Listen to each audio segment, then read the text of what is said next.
Ayo, ayo, ayo, ayo, ayo. What's going on, people? Random show settings, random show settings, random show settings, random show settings, random show settings. What's happening, people? What's crack-a-lacking? Welcome back, welcome back, welcome back, welcome back to the random show with your host, Agostino Zinga, and this episode number 321. Let's go. 321 of the Agostino Zinga show. No, actually, random show. Whoopsie, I got too many shows, so much to handle. But anyway, big up everybody tuning in. I appreciate those of you who did tune into the Taz. I appreciate those of you who are there for Taz, holding me down. I appreciate now you're all here with me on the random show, the number one comedy stream in the world. The number one GRE verse, Bapper verse, comedy stream in the world. It doesn't really roll off the tongue, but it's there. It's there. We're here. We're live. We're queer. Welcome to my queers. Welcome to my day dems, my gays, my lesos, eh? My straighties. Welcome everybody. Huh? Fly the flag. What's good, people? Hope you're well. Hope you're good. Hope you're well. As you can tell, I just got a feed on. I got some water on. I'm now going to be fasting until the rest of the day. I'm going to go gym after I finish this particular stream. Then I'm going to come back and stream again. You know what I mean? I'm fully charged, fully ready to go. Non-stop day of content. All right? Content. Let's fucking go. So I appreciate all of you guys hanging out with me. I really fucking do. I really fucking do. Big up the stream chatters. Big up the likers, big up the subscribers, big up the members, all of those things in between. I appreciate everybody, all of you. I appreciate all of you and all of you, okay? I appreciate all of you. Yo, big up Abe Martinez. Wagwan Abe Martinez. Hopefully you don't bully anyone today, Abe Martinez. No bullying, no mean words. No mean words, okay? No mean words. Don't bully anybody. Don't hurt anybody's feelings, okay? Please, I beg of you. Big up Abe Martinez. the bully of the random show, right? Abe Martinez, man, the bully of the random show. The random show bully. God damn it, girl. Yo, big up Space Sky. Wagwan, man, long time, brother. What's going on? What's going on? King Bayu, what's going on? What's going on? What's going on? What's going on? Hey, yo, Hojo, what's going on? What's going on? Jesse L, what's good? What's good? Peaches, the light. Peaches, the light. Big up Jesse L. Big up Gamebred Footballer. Wagwan, my G. Wagwan, Gamebred. Wagwan. Bang your chest, brother. What's good? What's good, G? What's good, G?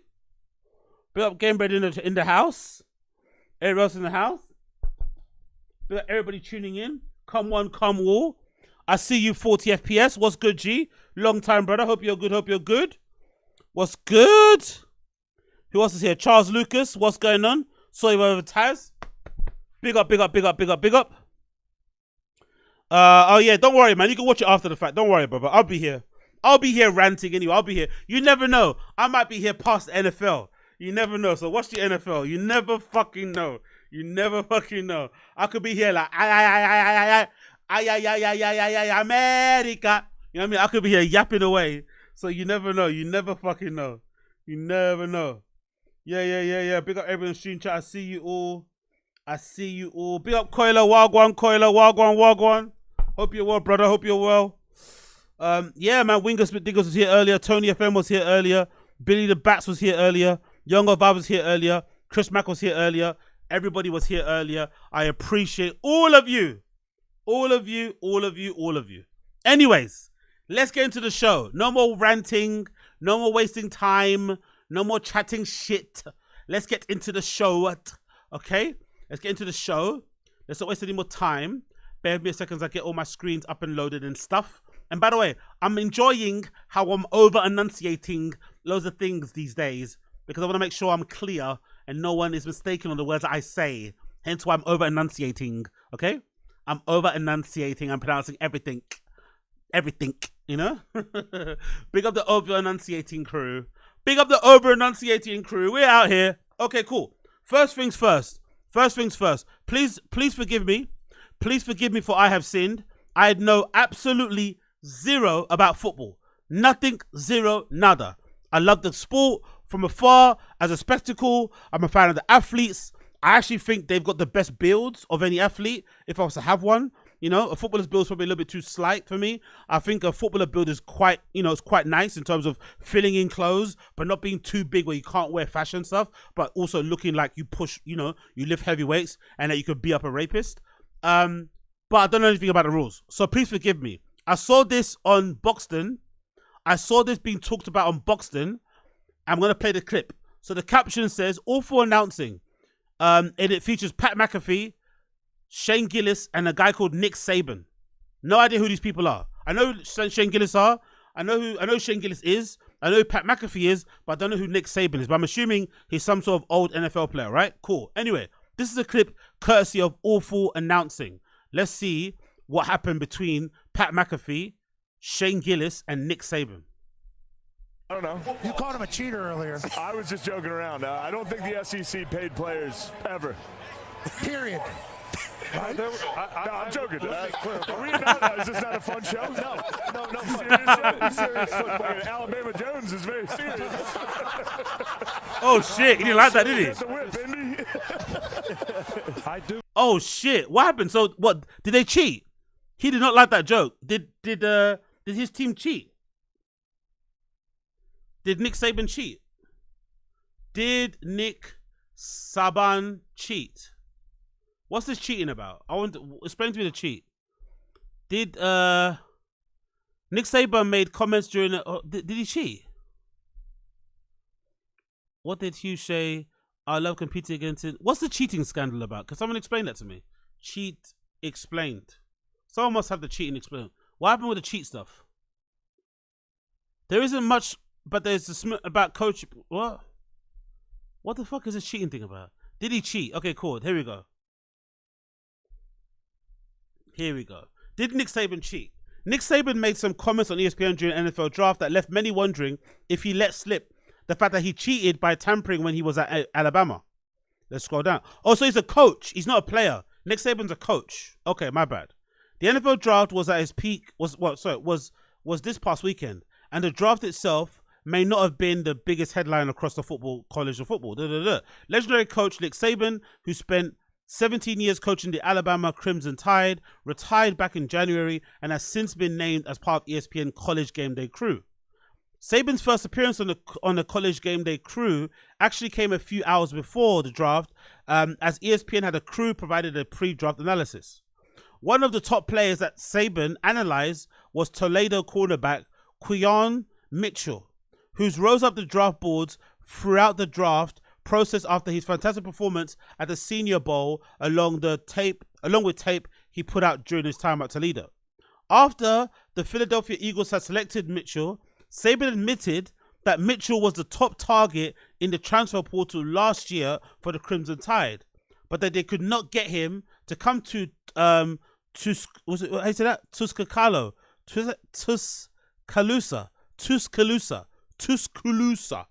He was our number one guy, Saban said. Mitchell was drafted over highly touted Alabama quarterback Tyrion Arnold. The Kool-Aid McInnes and Kool-Aid, what? That's a person's name. A person's name is Kool-Aid. No way. That's not true. That's not true. That's a person's name. Kool-Aid McKinstry. Oh my God. That's somebody's name. Holy shit. Kool-Aid McKinstry. That's like a minstrel. You might as well say Kool-Aid minstrel. Kool-Aid McKinstry is a real person's name. His name is Kool-Aid. Wow. Look at his actual... Also, Kool-Aid is his nickname. His nickname is Kool-Aid, but his actual name is Quincy.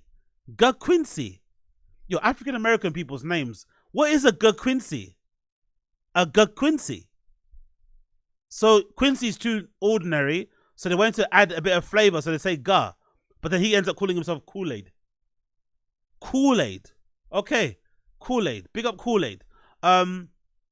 Mitchell was drafted over highly touted Alabama cornerbacks Tyrion Arnold and Corey McKinstry, who went in the first and second rounds. Although Saban alluded to Mitchell as the number one target of Tide, that doesn't not necessarily mean that he cheated, but it sure does beg the question.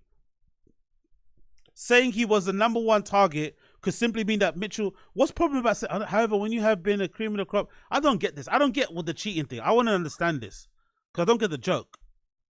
Nick Saban explained how Alabama football cheated. What did it? So they cheated because they got the number one pick. Is that why? Someone explain this to me in simple terms? Did they cheat because they got the number one pick? Oh, but big up Coiler, bro. Look up college football. Crazy names. They're a bit shocked. They got some strange names. AZ, can you please grow a Bappa slick back haircut for Changs? Oh, actually, I would definitely do that. 100%. I would go as far as I would actually relax my hair. I would go as far as actually relaxing my hair. I would actually relax my hair and put it like fucking Bappa. 100%. I'll definitely do it. I got to grow it a bit more, but I definitely would do that. 100%. Why not? Why not? For the meme. For the jokes. Gillis is talking about Alabama during career playing players under the table. So is Alabama a college team? Is that what you're saying? So Alabama's a college team and Nick Saban's team were paying players under the table, which you're not meant to do. Is that what you're saying? That's how people say they cheated, because they were getting the best players to come to their team because they were paying under the table. That's what you're saying, right? Okay. But yes, all college teams cheat like this. Okay, so let's go to the thread. Everybody soon. Let me go to the thread and see what they're saying. The actual thread on Boxton. Maybe it's giving me more information too. Nigga quit on the Dolphins after he said he wouldn't. Then after years of cheating at Alabama, he quit the CFBF because they made the cheating legal by way of the NILs. What is it? What's an NIL? Where's the NIL in football? What is that? NIL. Okay, what is the NILs? Or NIL contract? What is that? Is that like money? NIL is a contract in college football, is a contract that allows players to profit from their name, image, and likeness. Okay, that's why NIL. NIL refers to the rights of the college football athlete to control the profit from their personal brand. Oh, so college players weren't allowed to get paid, but then they introduced this NIL contracts, which is a way of getting them paid. Essentially, even though it's name, image, and likeness, you can kind of pay players a lot more depending on your team. So you can kind of get the best players to come to your team or to come to your college because you're paying. Ah, okay, I see. Am I kind of right? Am I kind of going? I'm on the right track here, or not? Am I on the right track here or not? Name, image, likeness. They're letting college players. Okay, get paid now. Okay, cool. We still own some of their rights. Okay, cool. Big up God's favorite as well, by the way. Big up Young God Vibes. Well gone. And now you're paying college. Okay, cool. Big up Coiler. AZ, imagine you're on a video game. It can't get paid because it's college. Ah, okay, cool. Boom. Okay, cool. Big up Coiler. Appreciate that. Big up 40 FPS. Yes, they can legally pay them now. Before it was an open secret. Okay, cool. Okay. So then it was an open secret. And so basically people are saying that he was basically maybe a flat track bully. When he could get away with doing it under the table, when no one was doing it, he was doing it illegally. Then when everyone started doing it, he retires. Because he can't compete. Because everyone's got money. Everyone's got resources now. Okay, I see. I get disproportionate amount of vitriol for Saban. Nigga always been a fraud in my eyes. Slap away. Okay, this person hates Saban. Alabama and SEC were illegally paying players and had their school football parking lots looking like dealership. Oh, that must have been so obvious. Okay.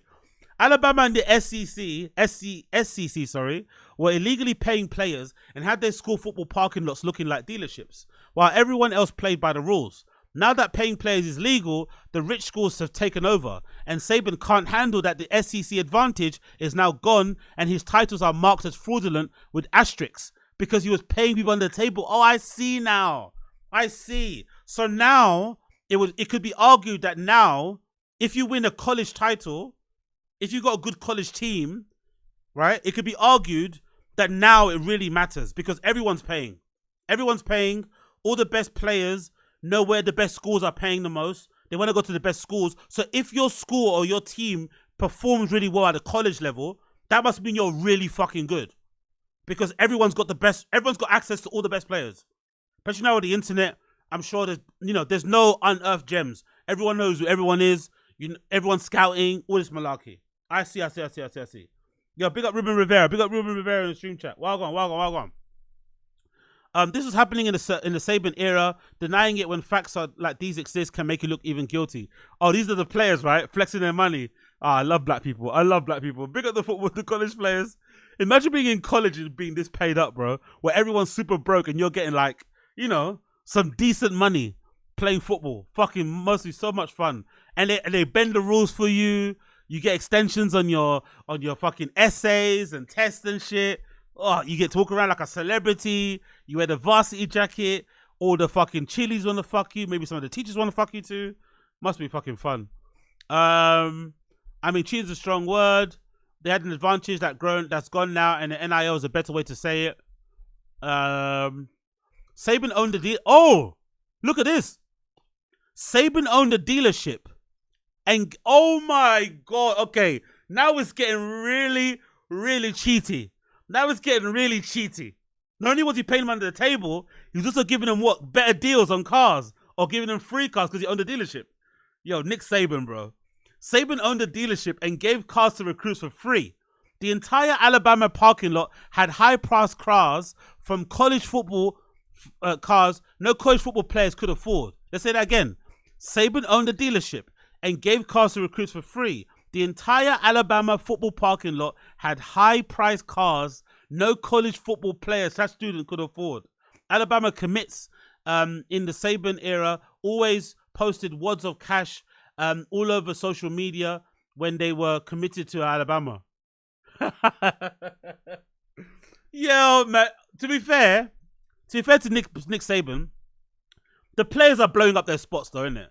To be fair to Nick Saban, he's doing it undercover, he's giving under the table, and the players are blowing up his spot. The players are blowing up his spot, man. They're making it so obvious with the cash. Look at that, $100 bills. $100 bills, bro. And he's got wired headphones. $100 bills, but he's got wired iPhone headphones. Come on, man. Come on. Oh, the players, man. The players are making it hot.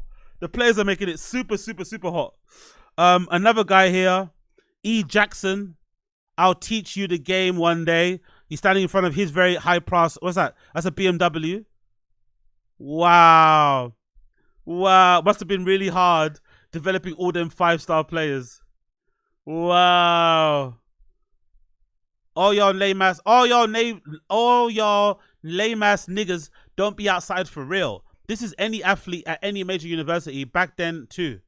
Okay, so these are the parking lots of the wow. So the college teams, is this how they get down? College team parking lots.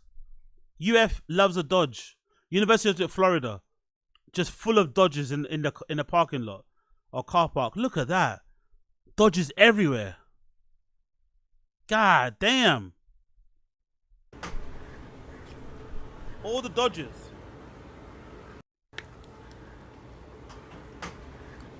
So let me throw out a little guess here.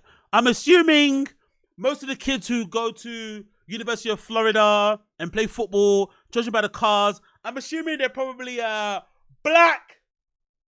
Right? I'm assuming they might be black. Right? I'm assuming. I'm learning so much. Yeah, exactly. Big up King Bayu. Welcome to America. Exactly. Yeah, welcome. This is America. Yeah, I'm learning. What gave it away? What gave it away? Exactly. I'm just assuming, brothers and sisters. I don't know nothing. I'm just assuming. Wow, I didn't know this was true. I used to play CBB. The highest recruits they bought in came with some monion. Them niggas always had money, chains, and a nice car. Shows you exactly what kind of teacher he truly is. No, it ain't exactly what it is. Bama was paying high priority players 200,000 20 years ago. What? Really? In college? People are getting 200,000. Wow. Holy shit. Okay, cool. That's why certain schools don't stand a chance, isn't it? That's why certain colleges back in the day didn't stand a chance. And if you did win a fucking trophy or something, you were really good. You were really fucking good. You defied the odds because all the best players, like, why the fuck would you go to a school that's not paying you anything? Why do you go to a school that's just giving you fucking free kit or like Nikes? Fuck that shit.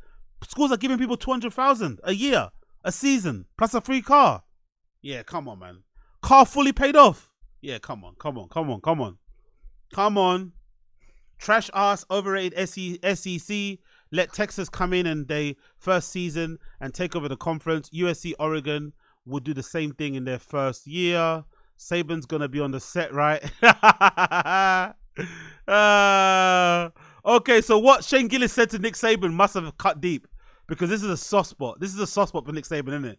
He doesn't, yeah? So let's play that one more time. Now I get the context. Let's play it in full. Now I get the context.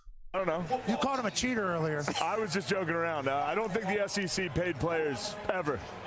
Period. I'm joking. Are we not? Is this not a fun show? No. Serious show? Serious football. Alabama Jones is very serious. Alabama Jones. Oh my God. I do believe in integrity. I always tried to run the program that way so players had a better chance to be successful in life. I agree. We make more money in the NFL than any other school, 61 players in the league. That was how we cheated. We developed players. Ah, boo. I'm so sorry. Alabama Jones. He called him Alabama Jones. Is hilarious. With the hat on. Alabama Jones. Oh.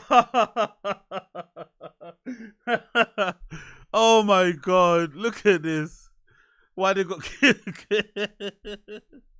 Oh, that's funny. That's funny. Big up. Big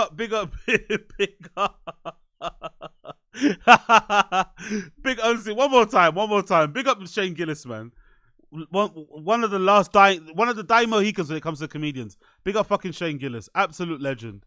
And big up Pat McAfee too for goading him, goading him into it. Big up Pat McAfee for being a legend too.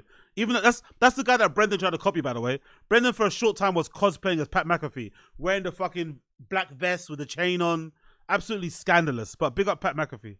I don't know. You called him a cheater earlier. I was just joking around. I don't think the SEC paid players ever. Period. I'm joking. Are we not? Is this not a fun show? No. Serious show? Serious football. Alabama Jones is very serious. No, I'm not serious. Get the whip, Indy. I do believe in integrity. I always tried to run the program that way so players had a better chance to be successful in life. I agree. We make more money in the NFL than any other school, 61 players in the league. That was how we cheated. We developed players. We recruited. I'm so sorry. I'm so sorry. No, you're not. Oh, I fucking love Shane Gillis. Oh. Yeah, is it? Yeah. But Shane Gillis, Pat McAfee also did stand up. Yeah, I'm not surprised. He's awesome. I love Pat McAfee, man. That's great fucking broadcasting. He knew exactly what he was doing by goading Shane into that. So, you said he knew exactly what he was doing. Big up Shane Gillis. That was fucking brilliant. Big up blood clot Shane Gillis. Moving on.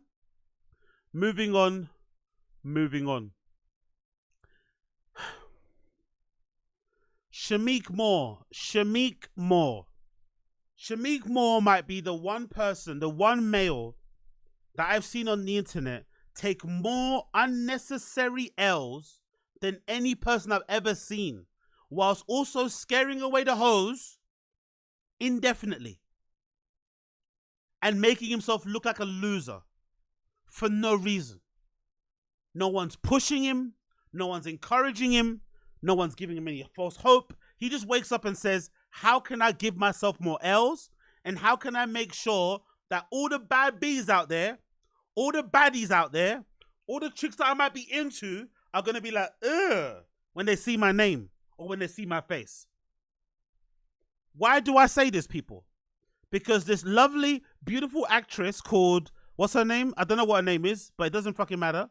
What's her name? Oh, Laura Harira, who was, I think, a co-star of Shamik Moore in one movie. For some reason, Shamik Moore decided to post this video of this Laura Harira lady, even though he's aware that she's in a relationship and she doesn't like the video and it makes it look weird.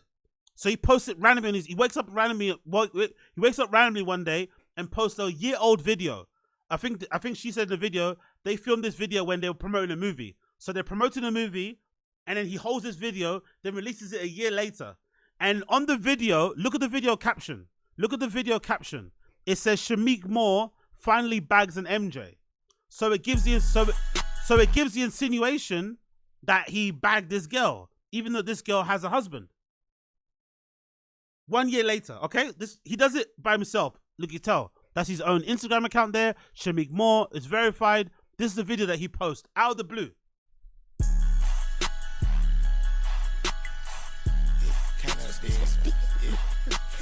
Obviously feeling himself, right? Obviously feeling himself with a big fur jacket on, promoting the movie. Now, there's nothing wrong with the video because they were promoting a movie that they were both starring in. So he had his hand around her waist. She's like being a bit slush. She's being a bit, she's being a bit sultry and a bit whatever. But they're promoting a movie. It's a fucking movie. You're two leads in a movie. They're taking a cool picture. It's swaggy. He looks good. She looks good. Cool. You put it out and keep it moving. They're not together. They are not together. She is engaged. And I think she said in the video, which I'm going to play now, she made it clear to him that the video wasn't cool. Take it down. He ignored her. But this went viral. Then I guess people went into her comments and said the following.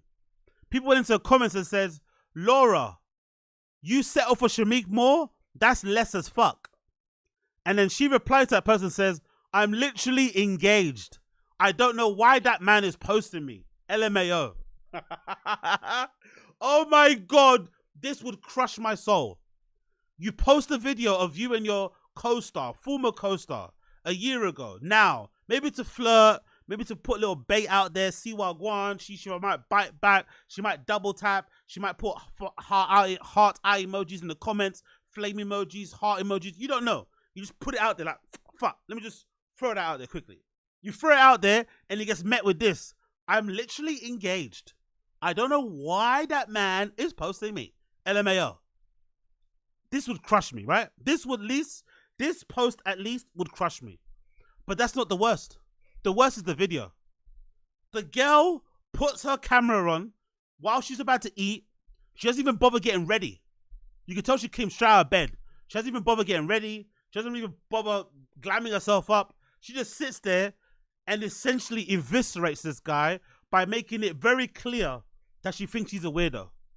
And again, this is all self-inflicted. Shamik Moore just woke up and gave himself an L. And now this girl is on the internet calling him a weirdo in 4K. Oh, this is so devastating. Hey, so I never talk on this thing. And I don't think I've ever actually spoken to camera on this app.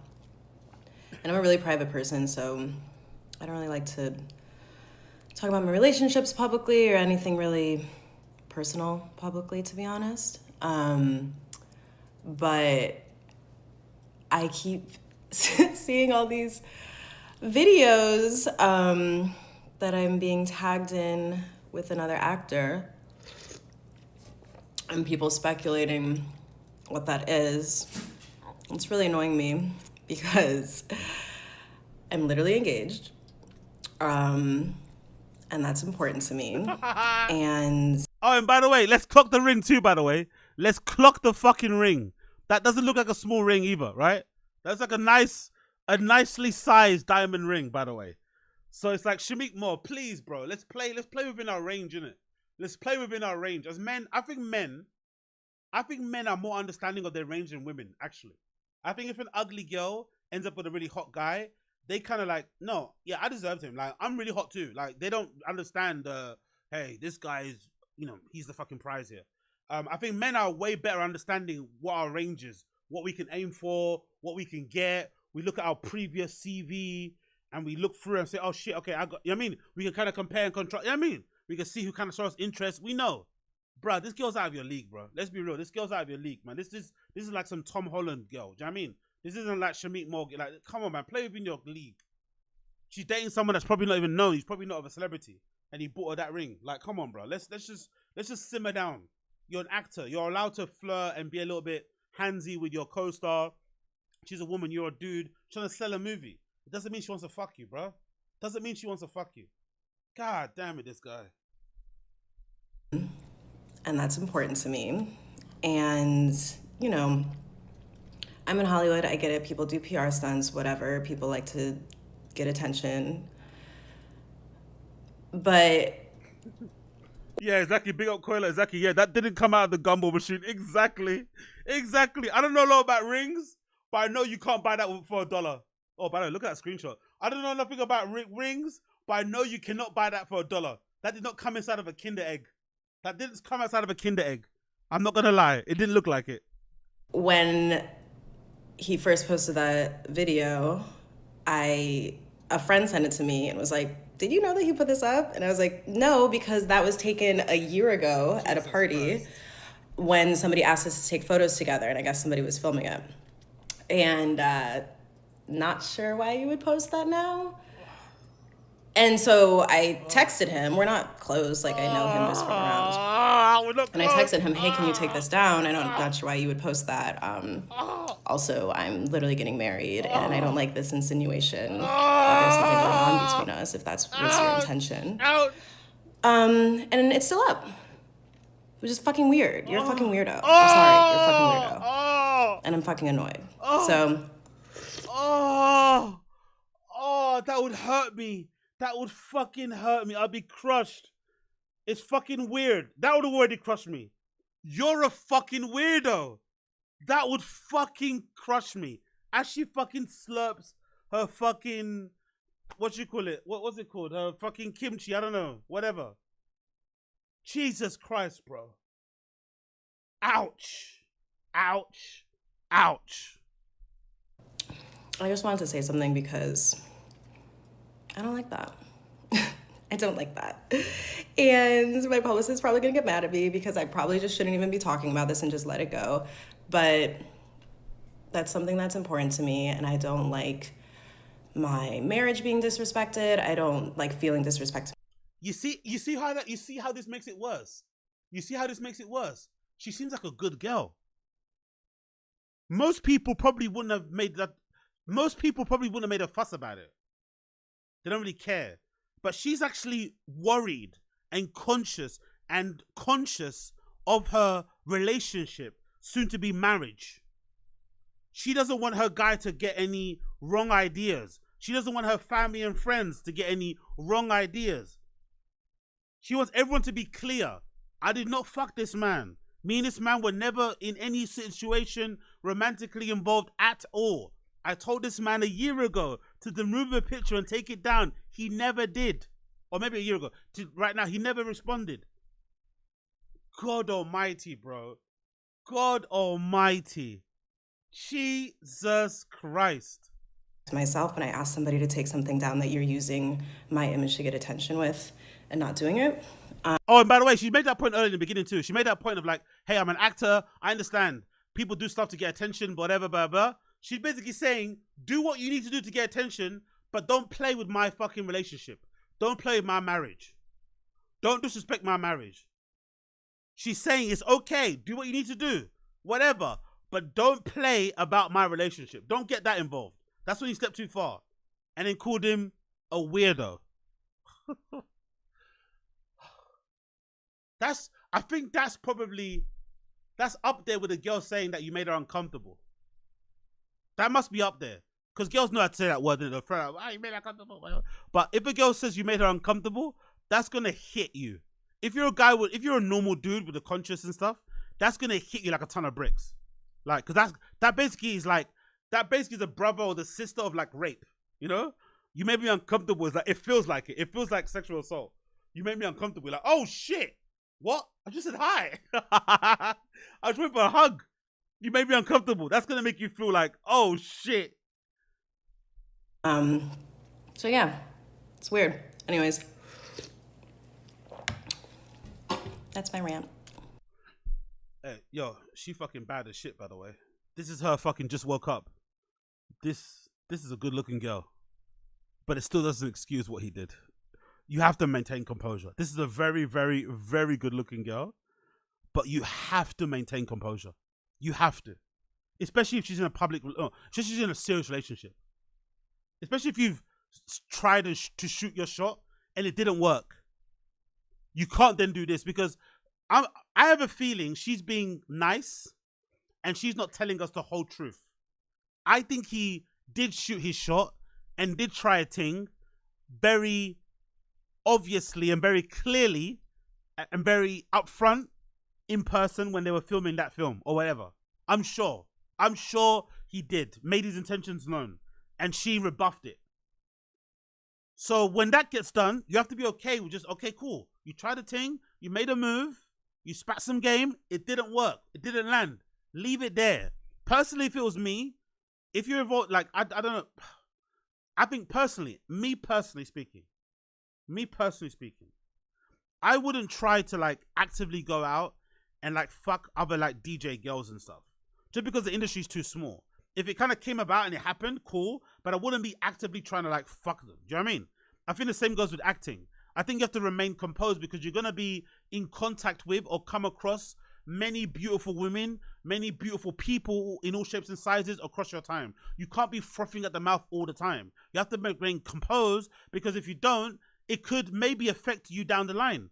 I've heard, and again, I've only done small bits of like extra work, but I've heard of people getting fired or not getting callbacks because they made the makeup person uncomfortable by saying some, you know, some like sexual innuendo joke or by making a comment to an extra or something.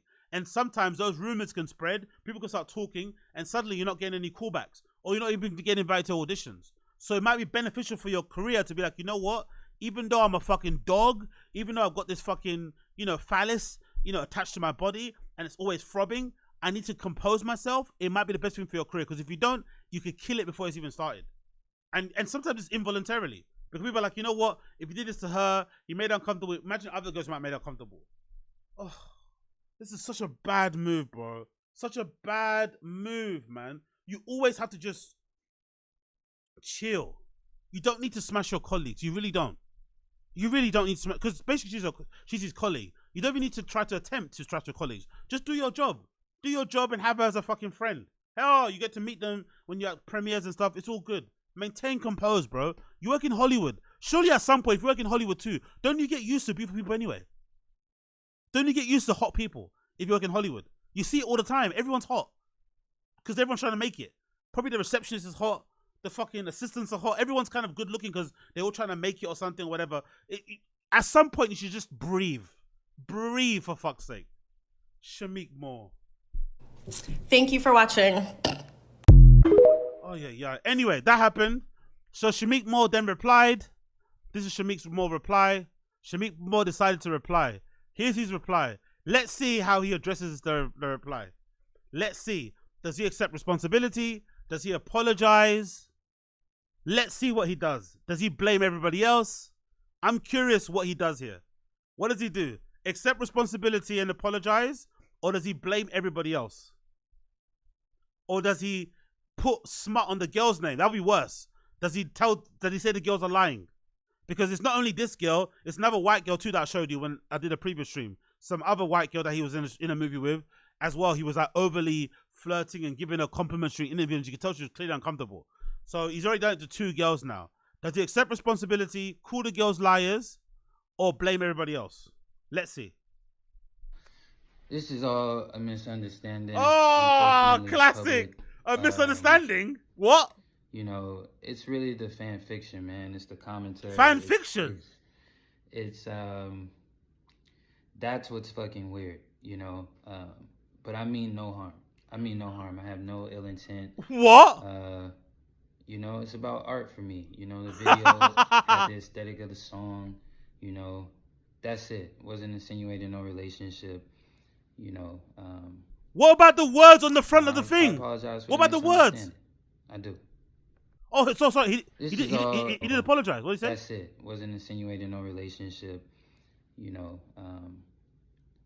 I apologize for the misunderstanding. That's an apology. That's an apology. That's on some I'm sorry if you got offended type shit. That's on I'm sorry if you got offended type shit. That is not a fucking apology. Fan fiction. Fan fiction. I guess some fans can be annoying, and I'm assuming Spider-Verse, animated whatever fans maybe are up there, but to call it fan fiction is fucking insane. Fan fiction. When it's clear what you did. Oh, sorry. Someone's at the door. One sec. Someone's at my door.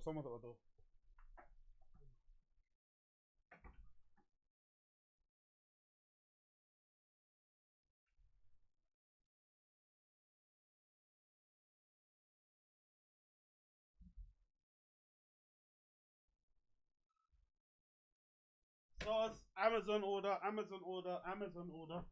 Oh my god, man. Oh my god. Shamik Moore. Fan fiction. The fans watched what you said. The fans watched what the girl said. The fans read the comments. And that was it. There is no fan fiction. They're not taking out of context. It's exactly what it says on the tin. But to be fair, I also understand why he's reacting this way. He probably does feel really embarrassed. He probably feels incredibly embarrassed. So I get why he's a bit like, defensive. But in this situation, you have to take the signs. Because the problem with this is, for me, when I look at this guy, I think, unfortunately, you're going to be seen as a creep now. Even though you're not a creep. Even though you might not be a creep. And you're just overly eager. Because there's probably a line. There's probably a thin line between being a creep and just being like a very like thirsty guy. Because I don't think being thirsty is such a crime, really. Because you're making your intentions known to girls that you're interested in. But there's a thin line between being thirsty and having like good intentions and then being a creep. But now you're being labeled as one because of what's happened. Rightly or wrongly. Fairly or unfairly.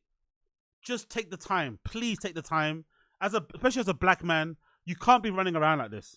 You can't be running around like this, scaring all the hoes. And you're not even scaring the hoes. You're scaring the ladies. These girls seem nice. You're not even scaring away the hoes. You're scaring away the ladies, and by default, you're probably also scaring away the hoes. Because the hoes are now going to get the ick off of you. Even the ones that would be down to smash are like, you know what, this guy's a bit of a lame. And sometimes with girls, it's not really about looks. It's about, are you lame or nah? And you're coming across hardcore lame. You know what I mean? Like, a lot of girls are not going to be into you based off this. It's hurting your rep. It's really hurting your rep. Oh, I'm hoping this is just like a TikTok thing and most girls don't see this. I'm hoping. But Jesus Christ, man. His name has been smutted so badly online, man. People are out here really smutting his name. Oh, yeah. Fan fiction, It's all about the art. Bro, she's engaged, man. You don't put up videos of you and your co-star when she's engaged and it's got a fucking words on the top. Because I think that video without the words, maybe is okay. Maybe you can argue about the art thing. Oh, it's not big. I wasn't thinking anything deep of it. But the caption that says fucking, Spider-Man finally got his MJ. Come on, bro. Come on, man. Come on. Anyway. I hate seeing my brothers be so hungry and thirsty, man. I hate it.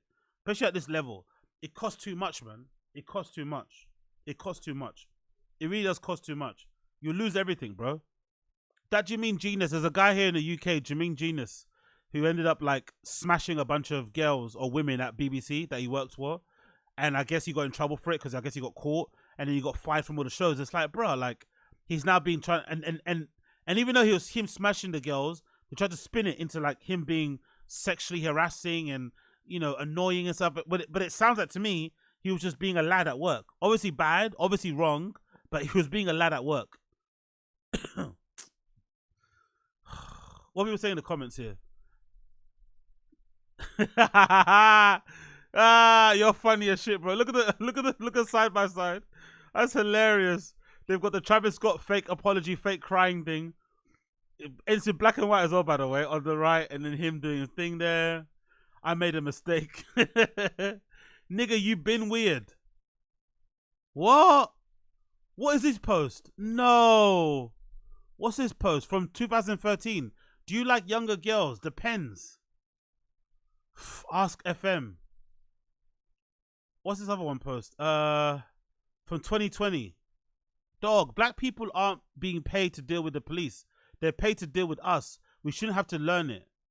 But this is the mentality you're speaking of. We can choose to make them deal with us, but then after we get hurt, then what? The black community is put on Oh no, he's one of those guys. He's Thin Blue Liner. I'm saying let's find a way to stop anything that can be stopped from happening. Oh, you do it yourself. Oh, he's one of those guys. No one asked for my opinion, but it's 2020, not 1945. Meaning I'm more focused on black futures than black history. I personally refuse to feel like a victim. Well, you're a victim now, bro. You're a victim of creepness. I've refused to have a slave mentality, or you're definitely slave for the puss. I do not fear for my life because I know I carry myself in tough situations. Oh my God, man. Oh, of course he's one of these type of people. Of course he's one of those ones. Yeah, the head shake, I love that. That's really good. Nigga, please. Exactly. Nigga, please. Laura asked you to take down the video you posted without any consent, and you simply didn't. I don't understand how the commentary of the situation is weird. She actually made a whole ass response video addressing how the behavior was weird.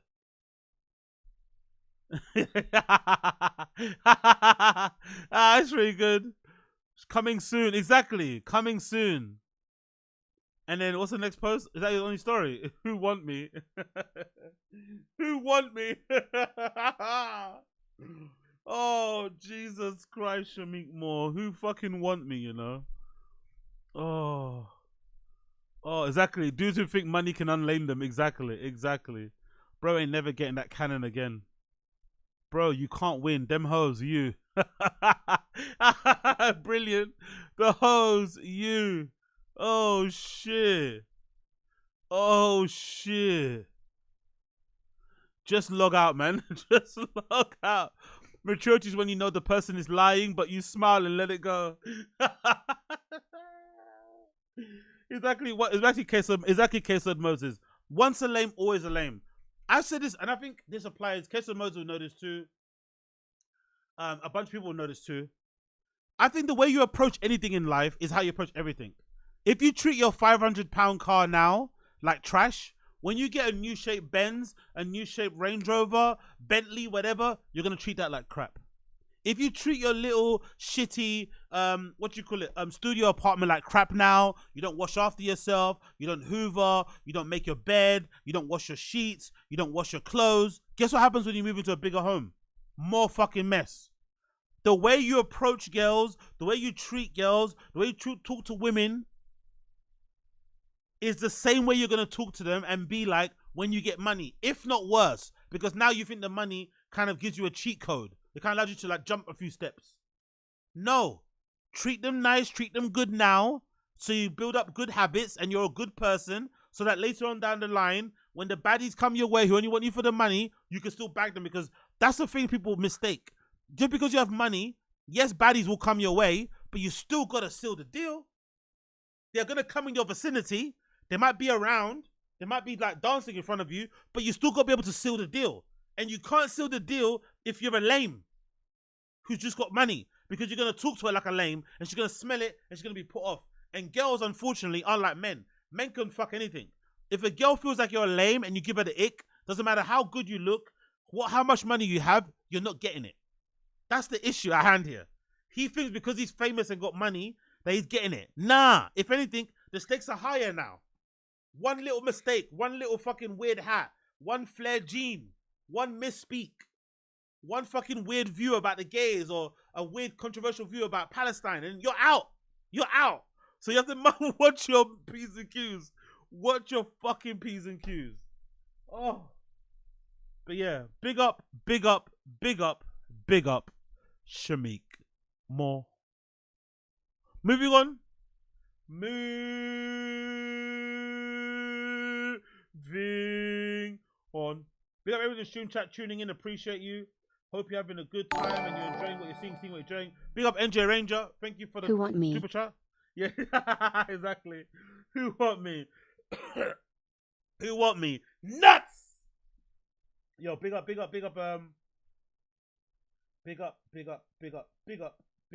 his name? Big up NJ Ranger, appreciate you, brother. Appreciate you. Big up NJ Ranger. Big up NJ Ranger. Let's continue here. Nick Cannon's woman talks about their poly relationship. Oh, I love this. This is the difference between UK people and American people. Let's watch this, bro. Let's watch this. Nick Cannon's wife talking about them being polyamorous. Basically, he has other partners, and we're just open and happy, and that's our thing. So, what would you call that? Is that people call it all kinds of shit? I call it just I do what I want to do. It's just your situation.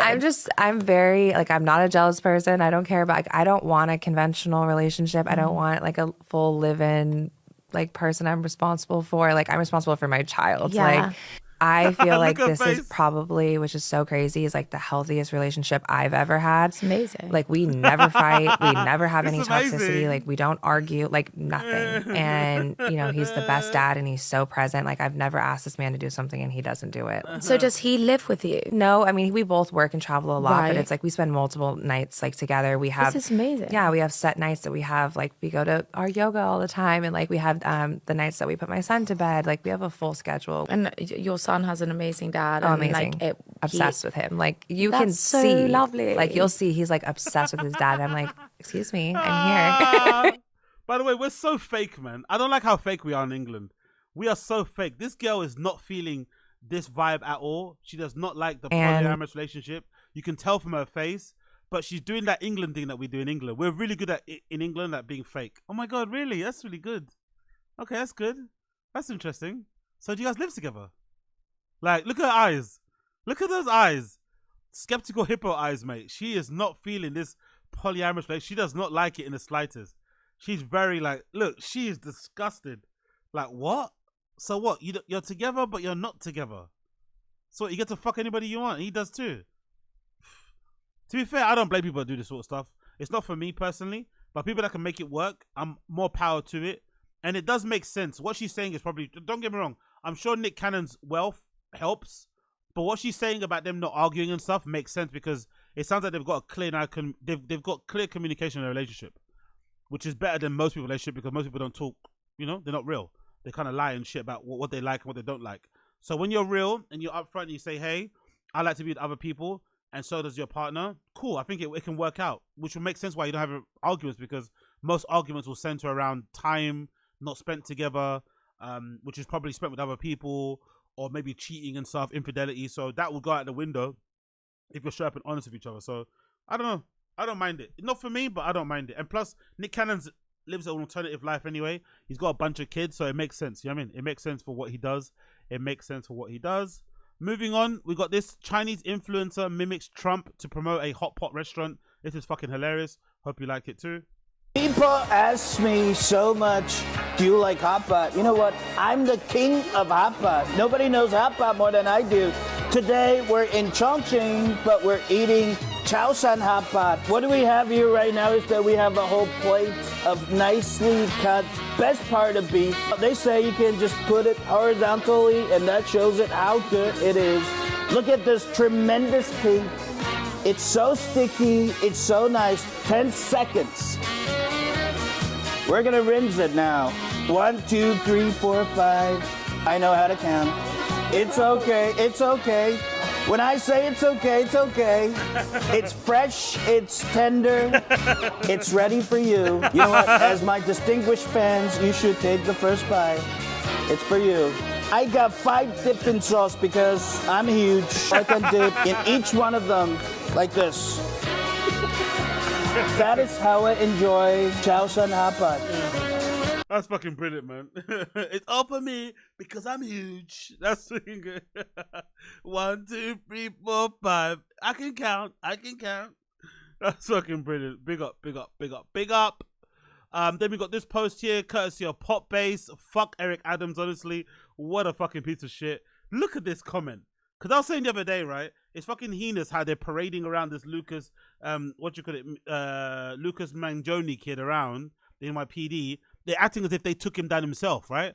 They're parading him around the streets as if they took him down himself when he was actually, arrested because of some fucking Good Samaritan in the McDonald's. And Eric Adams was there too. I was like, what the fuck is Mayor Eric Adams doing there? Wasn't he recently just done for corruption? Wasn't he recently just done for fucking corruption? Why is he even still in a job? Why has he still got mayor next to his name? What the fuck? So he came out, obviously, and explained why he was standing or walking beside Luigi Mangione. Here's what he says. I'm not going to just allow him to come into our city. I wanted to look him in the eye and stated that you carried out this terrorist act in my city. The city the people of New York love. I wanted to be there to show the symbolism of that. So hold on. Did he actually say that to him to his face? Or was he too pussy? And he just said it with his actions and being there. So what? Did you step to him and say, yeah, you did that in my city, that don't run, hope you rot in hell? Did he say that to him to his face? Or did he hope the standing of him being there or standing or walking behind him would symbolize that? Fuck out of here, man. The guy is handcuffed on his wrists and his ankles. Right? Handcuffed wrists and his ankles. And you couldn't even go up to him and say, fuck you for doing what you did in my city and scaring my citizens and shit. I hope you rot in prison. He couldn't even do that. He didn't have the guts to even say it to him while the kid was handcuffed and shackled. Oh, fuck off, Eric Adams. Fuck off. Anyways. I think that's it, right? I think that's, oh yeah, cool. No, I think that's it. I think that might be, oh no, one more, and move on to Papa. One more, we move on to Papa. One more, we move on to Papa. So, I see this video, right? I'm sure some of you guys won't know who this person is, but this person in the middle is called Madam Joyce. And this is IR Star, very big Afro beat singer. And Mama Joyce is like a UK influencer, does content. Anyway, long story short, this is the star, this is the, influencer. This is the record artist and stuff, right? Whatever IR Star, I'm sure some of you guys know who she is. She's getting memed, the girl in the middle, because she looks really awkward and uncomfortable, and it looks like she's trying to get involved, but they're not really involving her. So let me play the video.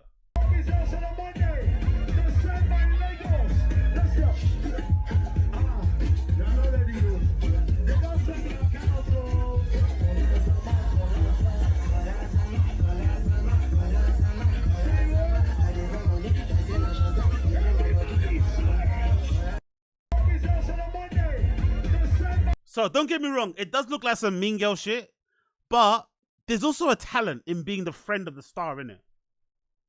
No? There's also a talent in being the friend of the star.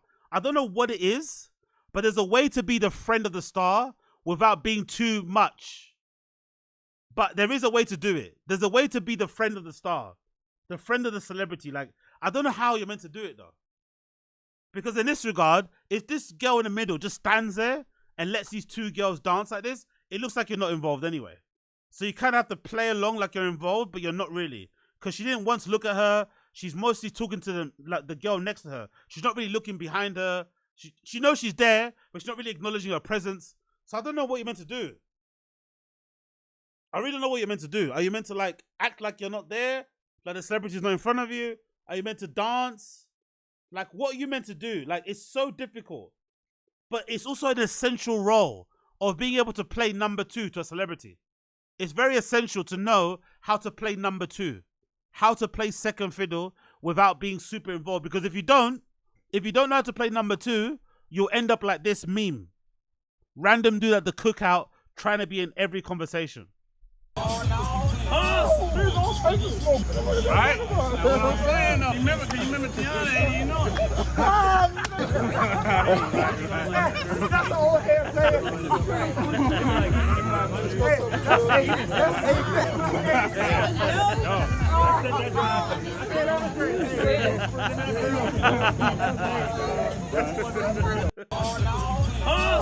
That's the problem, right? That's the problem. If you don't know how to play second fiddle, you end up like that.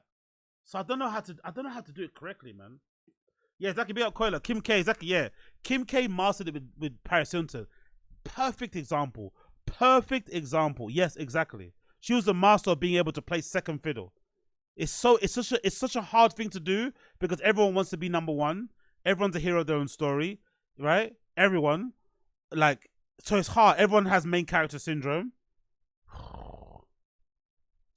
Yeah, I don't care. Middle girl got to step back a little bit to dance. She's too close. Yeah, that's such a good point. Maybe she should be more in her own world.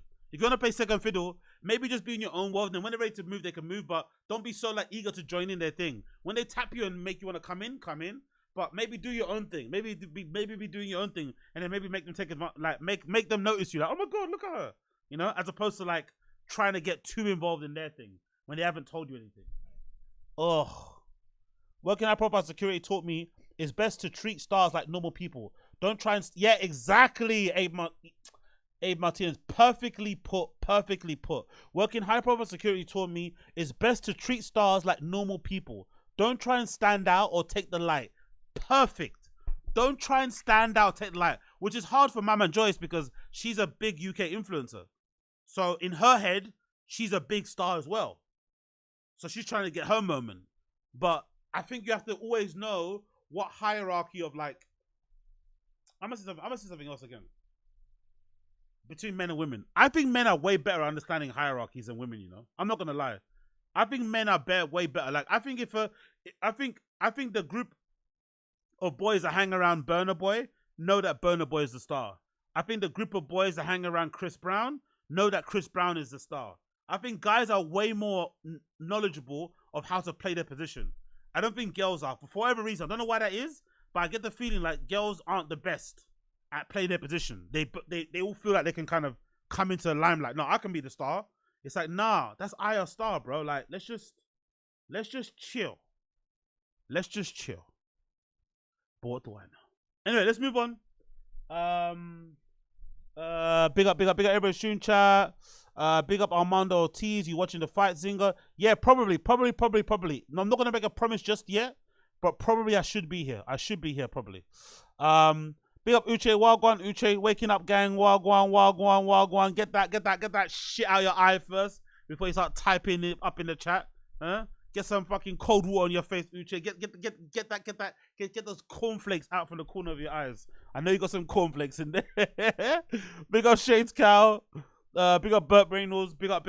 Anyway, let's move on. Let's move on to some Papa stuff. Let's go through the Reddit first of all. Because I haven't been on the Reddit in a while. Where's the Reddit? Is that the Reddit? No, that's the Reddit. That's the Reddit there. Wild one for the Reddit. What have I missed on the Reddit? Actually, there's a podcast cringe in it. Yeah, okay, cool. There's a podcast shit episode. Maybe I'll watch that first. What's this about? Taken from an FB group, Seinfeld soup posting. Obnoxious forced pig squealing laugh. Me. That's funny. Okay. Married mother of 3. Gains. Oh yeah, cool. Let's do that. Let's do her. Let's do Slojo. Let's do a bit of Slojo content. Right? So there's Slojo right there. Let's do some Slojo content quickly before we continue with the Reddit. So I saw this on Instagram, on her actual Instagram, and I thought to myself, wow, I wonder what Brendan thinks. Because me personally, I don't care. This wouldn't affect me in the slightest, but we know how possessive, we know how jealous, we know how weird Brendan is when it comes to relationships and just in general with women. So I'm curious to know, and also we know how he is with a particular race of people. So I am wondering what Brendan thinks of this new development that he is now having to put up with. Let me do it one more so you see what I'm saying here. Hopefully, I'm sure some of you have figured it out through my fucking vaguenesses. But there's been a new development, right? A new development I want to show you here that I'm interested to see what Brendan thinks of. Because you know he's a weirdo. So, in this new development, in this Slojo era, Slojo has now got herself a personal trainer.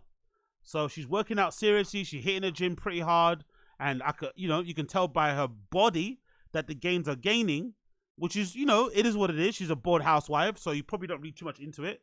Because I think other people, if they start working out, it's probably a sign that they're trying to move away or get out of the relationship. But I think she's just a bored housewife, which just, she's probably bought all the Balenciaga she could buy. She now wants to look hot, so why not work out in the gym? So she's now working out in the gym, pretty seriously, it looks like. And the trainer is a black man. 14, 13, 12, 11, drive those elbows back. 10, good.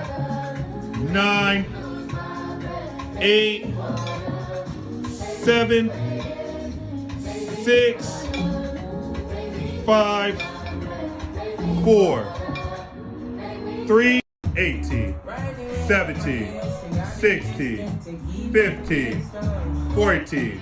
Also, not to be that guy, but I know these are like hot girl workouts, nothing too crazy. But am I crazy if I say that she seems to have a little bit more athleticism and better form than Brendan when she's working out?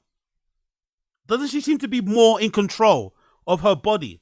Doesn't she have good form in what she's doing? Flat back, bent knees. Like, she seems to be way more in control of her body than Brendan does. And Brendan's a former athlete. Why does she look better working out than Brendan? Like, she actually looks like she's in, like, and again, I know it's hot girl workouts. It's nothing too crazy. But she looks way better working out than Brendan does. Maybe because she's got a bum and Brendan doesn't. I don't know. But I feel like she's in control of her limbs a lot more than Brendan is. 13, 12, bend those knees. 11, 10, good. 9, come on. 8, get there. 7, 6, 5, 4, 3, 11. Goddamn. 10, good. Keep those palms up. 9. Keep those palms up. Yo! What is Brendan thinking right now? Keep those palms up, you know. Keep that head down. Arch the back. Back it up a little bit. Back it up a little bit.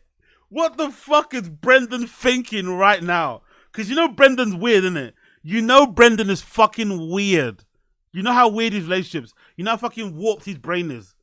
If it's just being in the kitchen making food, popping out babies, what the fuck does Brendan think right now?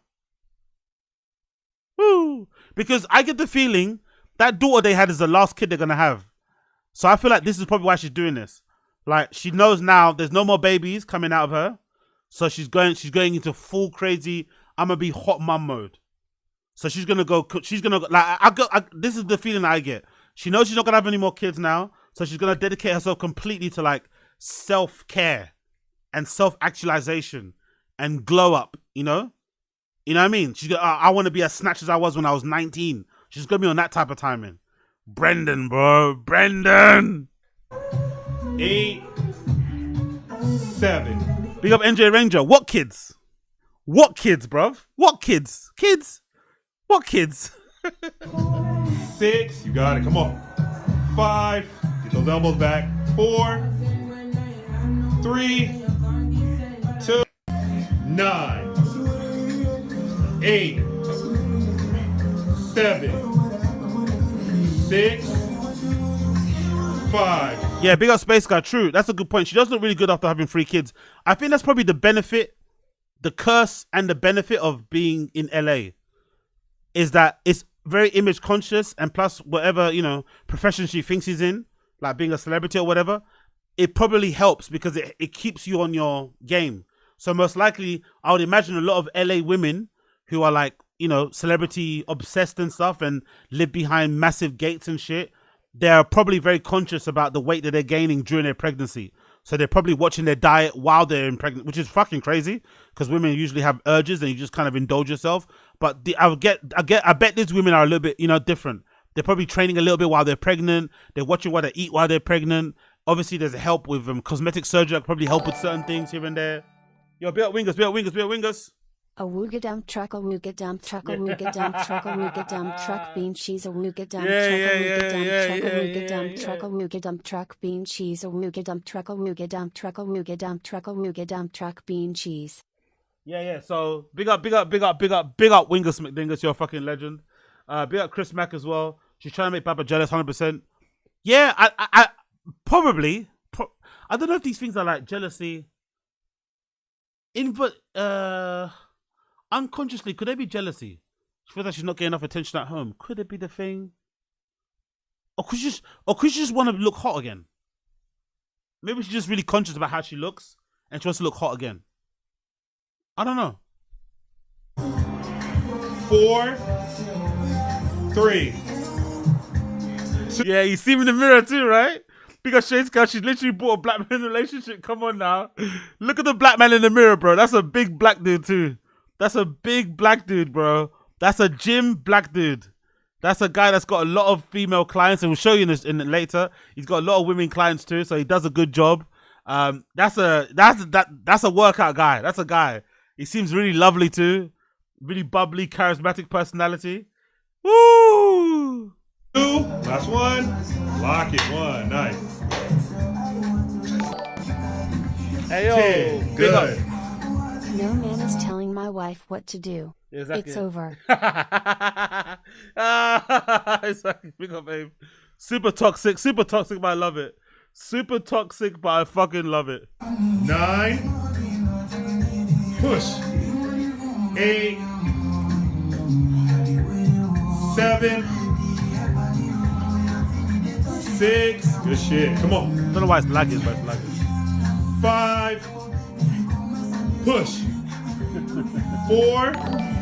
Let's go. Finish strong. Yo, big up Kimbe. Nah, I feel like Slow Joe is doing this partially because of that Persian tingly Oh yeah! Oh yeah! Big up King Bayu. Wow! Brilliant point, brother. Brilliant point. I completely forgot about Sanaz. Yeah. Okay, so you and Chris Mack are right. It is jealousy then.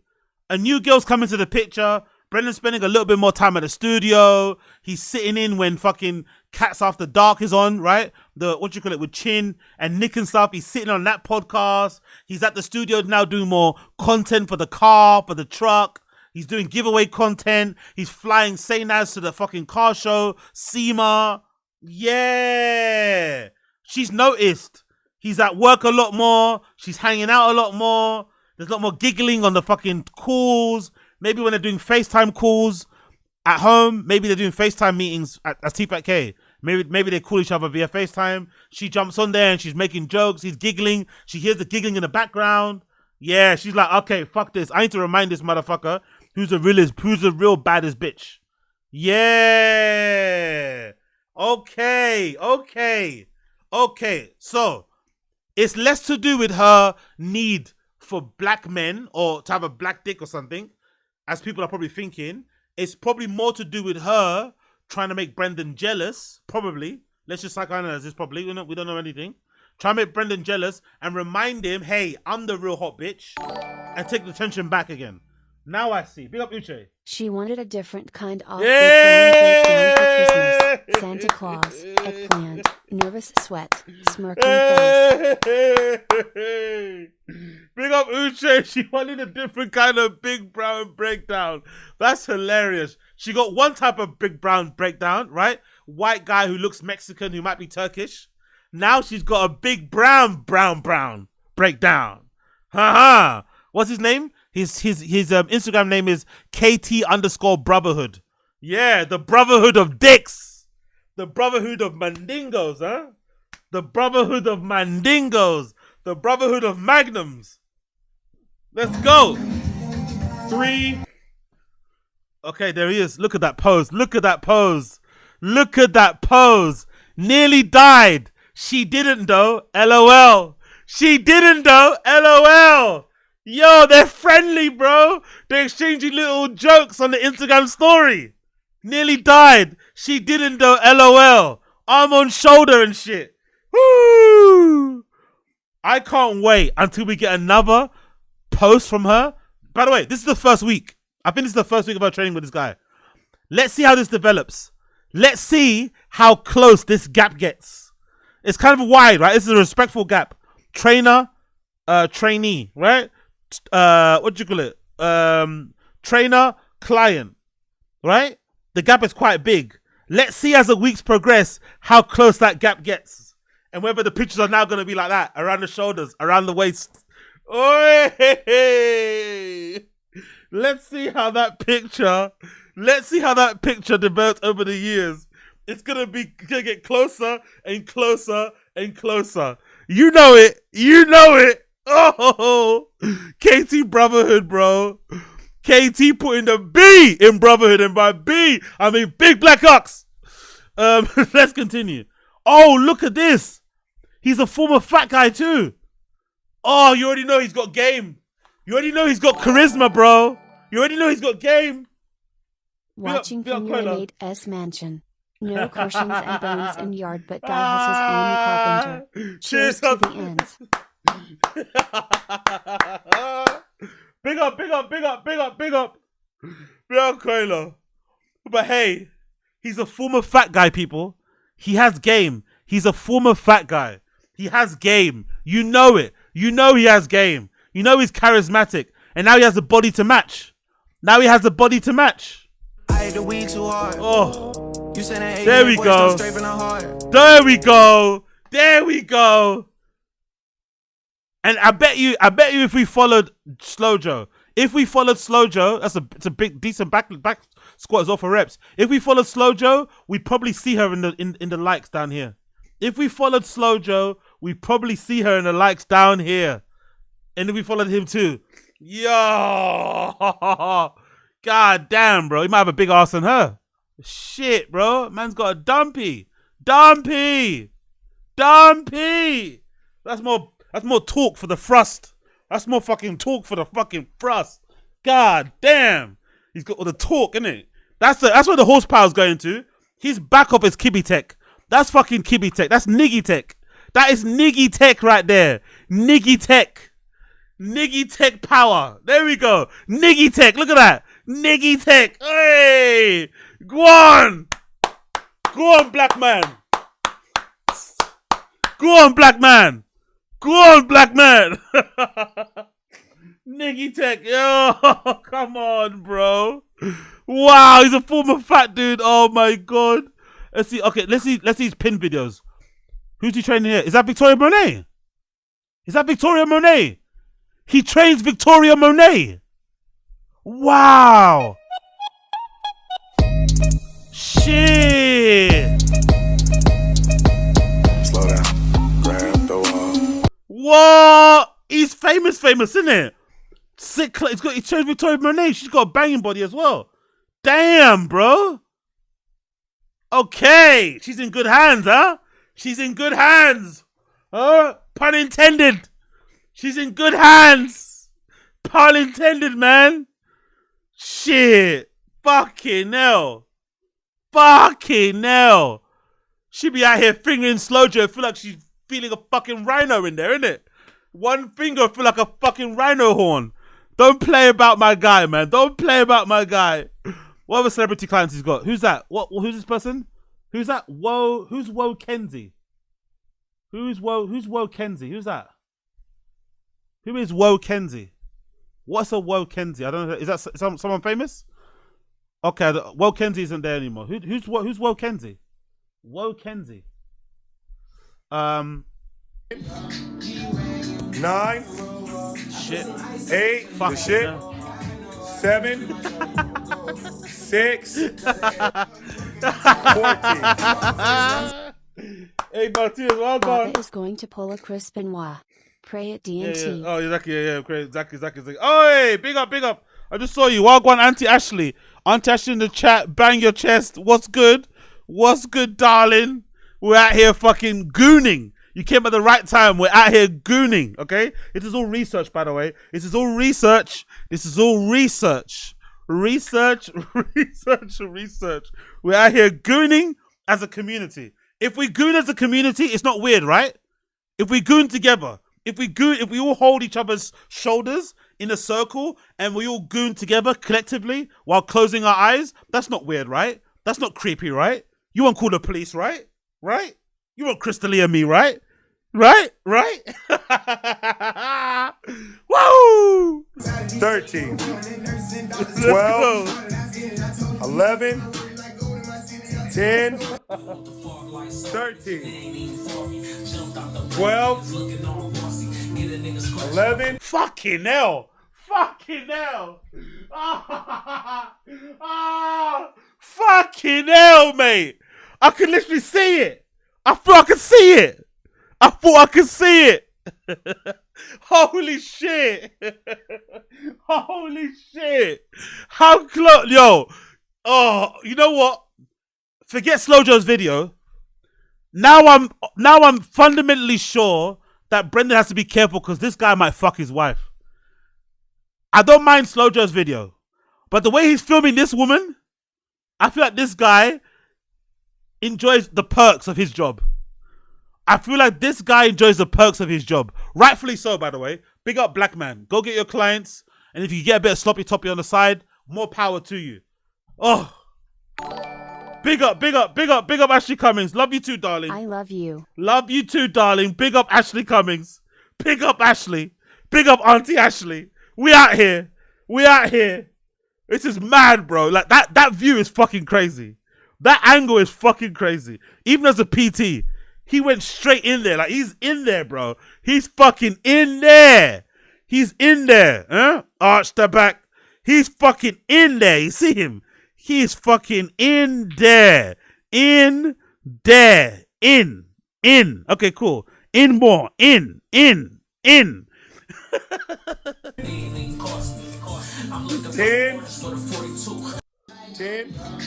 Cool. 9. And the last girl pinned. Who's the last girl pinned? Lock in on your dream. Who's the last person pinned now? 2022 been hitting different. All my clients have been locked the fuck in. I'm making nothing but savages this summer. Hard body campaign. Who are these people? Who's you training here? I don't know who these people are. Who are these? Okay, these are not celebrities. One's Greg Zakis, Kenzie Escobar, Susie Caputo, Eders, Sav, somebody called Taha the Jeweler, May Jabba. Okay, cool. Locked in. Alright? That means turn off the Twitter, get off the phone, stop. By the way, do you think, I'm not to be criticizing, but do these hot girl workouts work? These hot girl workouts, like, do they work? Do they actually do what they're meant to do? Do they make you get like a smaller waist and a bigger bum? Does it actually work? Like all this, like some of this, or is this just like, or just to get a sweat on? Does it actually work, the hot girl workouts? They do, innit? They must do, right? Like all the fucking aggressive, like bending of the bum and shit. They must do something. No. Yes, they get figured. Yes, they got it figured out. They're paying for the video, not the workout. Okay, cool. Yeah, because I wonder, do they actually work? They must do, right? No, says Ashley Cummings. No, it doesn't work. Okay, cool. People say no. They work for this guy. Yo, we go to the fucking line. They work for this guy. Yeah, they do. Yes, they do, brother. They work for this guy. It's hilarious. Yeah, they definitely work for him. Like that balance one. Like that balance one that girl did. I got. Does that do anything? That one that she's balancing on. Does that actually do anything? Or is she just learning how to balance? Like, what is that working? This I can understand. This I can understand this workout working for your glutes and stuff. I get this working. That makes a lot of sense. What is that doing? Like, really, what is that workout doing? I know she's got ankle weights on, but like, what is that actually working? That particular workout there. This I understand. Still, I think ropes are a placebo thing. This I kind of get. This. So you got the resistance band held down by weights. You've got your feet on the. I don't know what that's about.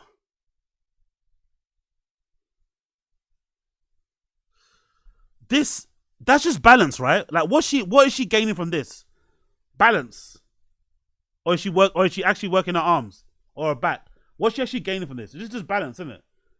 What is she, a skateboarder or something? Does she surf?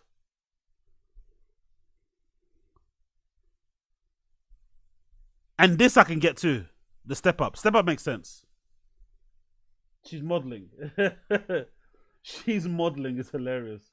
The core is worked. Engaging the core. She's modeling. Big up, Ashley. She's modeling. That's what she's working. She's figuring out how to model. Oh god, that's actually funny. You know what? It's funny. Maybe that's the whole point. Maybe these are just like content machines. So like these are just content factories.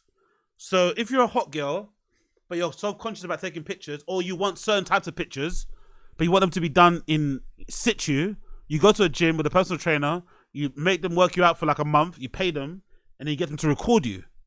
And then use that content to put on your social media, which you can then use to promote your OnlyFans, promote your Instagram anyway. Yeah, that makes sense. So in a weird way, these are like content. It's like content farming in a way. Kinda. Anyways. More power to Slow Joe. I don't know. I think Brendan. I agree with the what's the thing called? Who was it said before? I forgot who said it before. I agree with the comments in the comments below. This is definitely a Sanaz thing. She's definitely heard about Sanaz and she's had enough. She's heard about this young girl here and she's had enough. This young girl has kind of inserted herself into Brendan's life, and if you believe BGL, allegedly Brendan is fucking this girl after the show in the studio at Fitboy Studios. So I think she's aware of that, and she's like, you know what? No more. No mas. No mas. She's like, no mas. She's here, I'm here. She's here, I'm here. She's here, I'm here. She's making her presence known. Slow Joe's like, fuck out of here. Fuck out of here, bro. You're not about to play on my head top. You see this body? Yeah, it's getting worked on. You see that girl? Cool, you work on her. I'm working with this man. This black man is working me out, bro. Working me out in more ways than one. I'm arching my back. My back is flat. I'm jumping up and down. All of my workouts that I'm doing happen to be from the back, by the way. Isn't that interesting? All the workouts I'm doing happen to require me to turn my back to the fucking trainer. Who would have guessed that? Weird. What? Weird. All the workouts require me to arch my back, to bend my back, and to split my buttocks. Huh? Oh, look at that. There's a black little bit of machinery in between my legs. Guess what else is black? And sometimes goes between people's legs. Exactly. She's reminding that guy what time it is. Oh, you like a hip thrust? Yeah, there you go. Hip thrust. Indeed. Hip thrust. Indeed. Stand there, black man. Imagine me. On top, hip thrust. Yeah, there we go. Uh-huh. Up. Look at that. Down. Up. Down. Up. Down. Up. Okay. Okay. Now she's posting a challenge. Sanaz, the ball's in your court now. Don't be surprised, motherfuckers. Don't be surprised, motherfuckers. If Sanaz suddenly starts posting workout clips. Don't be shocked. Don't be shocked if we suddenly start seeing Sanaz running around a track, doing push-ups, doing pull-ups. Don't be surprised, bros. Do not be surprised. Do not be surprised. Ha ha ha ha ha. Ha ha ha ha ha. I cannot wait. They're going to go baddie for baddie, workout for workout, and they're all fighting for this fucking mongoloid. Sorry. They're all fighting for this fucking freak. That's who they're fighting for. They're fighting for that fucking freak, okay? I'm going to show you who they're fighting for, actually. I'm going to show you who they're fighting for, so you know Wagwan. Look who they're fucking fighting for. Those two lovely ladies are fighting for this fucking freak. Alright? This fucking freak. I'll show you. I'll show you. I'll show you. Look who they're fighting for. Look who they're fighting for. Look at who they're fighting for. Look at that. Peaches. The light. The light. The light. Peaches. The light. The light. Look at who they're fighting for, man. Look at who they're fighting for. Holy shit. Big up fucking Brendan, man. Big up Brendan. Brendan's maybe in the worst position he's ever been in, right? Financially. He's probably in the worst position he's ever been in career-wise. But he still has two girls fighting over him. Two women, not girls. Women. It's a better win. Because if you get women to fight over you, it's more of a win than young girls who are just looking for a way out. He's got two grown-ass women fighting over him. One's in the gym, and one is always in the studio, sucking him up under the table. What a life. What a fucking life. Hey? He's in his worst position ever financially. He's quick comedy. He's a joke of the community. Right? But still manages to land on his feet. That's why I say he's so lucky.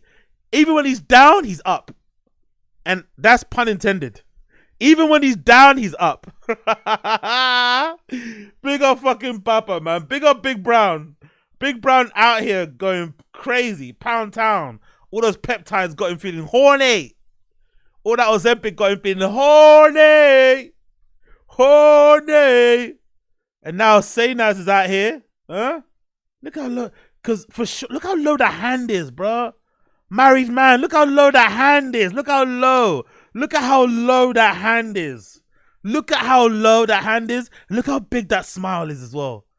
Low hand, big smile. And by the way, maybe I'm mistaken here, but this SEMA event, I haven't seen any footage. So I think he went there with no cameraman. No cameraman, by the way. Just him and Sanaz. No cameraman, just him and Sanaz. Ha ha ha. Ha ha ha. Slojo was like, not on my fucking books. Slojo was like, not on my fucking watch. Not on my fucking watch. You're gonna see this dumpy. You're gonna feel the power. And I'm finna be working out. Okay? You wanna take Sanaz to fucking whatever town you're taking her to? Well, here I am working out as well, bitch. Alright? She was like, not on my watch, motherfuckers. Not on my watch. The great war between Slojo and Saynaz is starting right now, and you're watching it live right here on The Random Show. Pay-per-view link down below. Wink, wink. Pay-per-view link down below. The greatest battle of the baddies right now happening on The Random Show between Slojo and Saynaz. Who's gonna win? Whose bum's gonna get clapped the most? Huh? Huh? Let's go, bro. Who's gonna get clapped the most? We don't know. We don't know. Anyway, let's continue. Let's continue. Okay, cool. Slojo is doing that. Let's see what Saynaz up to anyway. While we're here, what's Saynaz up to? What's she up to? Any new post? Oh, there's a couple new posts here from Saynaz. What's she been doing? She got a post. Look, she got a lot of Brendan on her feed, innit? Oh, she got a lot of Brendan on her feed, innit?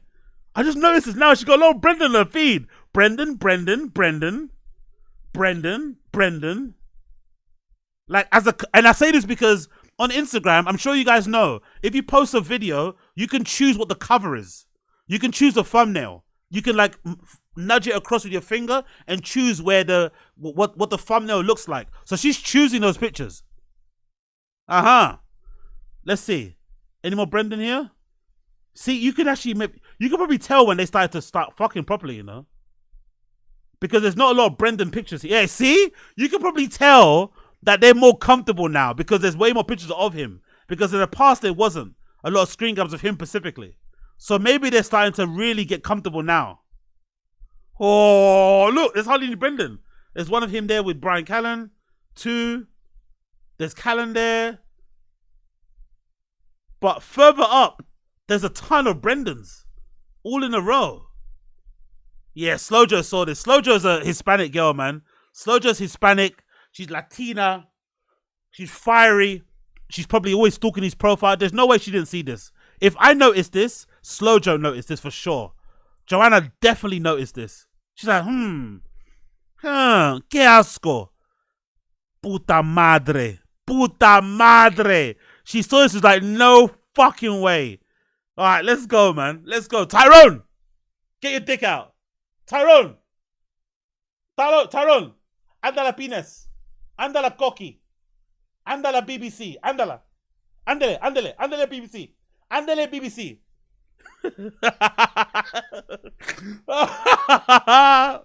Holy shit, bro. Big up Slojo, man. I'm liking her more and more now. POV, it's your turn to play the music at the party. Cool. She got her toes. Oh, she got toe holes now. Whoa. Brendan and Brian are going to battle. Brendan and Brian are going to battle. Guys, my first Christmas present has arrived, and it's from the great people at Toehold. They just sent me these great sandals. They are virtually indestructible. They're very comfortable, and look at how cute. I mean, so Cali, so amazing. So thank you so much to the good people at Toehold. You guys should definitely check them out. I've been a rainbow wearer my whole life, and I think I might have just been converted, guys. So if Chris Rizze was here right now, his whole keyboard would be covered in custard. If Chris Rizze was here right now, his whole keyboard would be covered in custard. And by custard, I mean cum. Holy shit. If Chris Rizze was here right now, he'd be going fucking crazy. love them. And yeah, this is the only time I'll show you my feet for free. I'm kidding, but I'm serious. Again, how freaking cute. Like, how cute. Okay. Okay, what's she doing? She was at shows, isn't it? Okay. Even one more generational. Yo, big up NJ Ranger. Virtually indestructible except for no.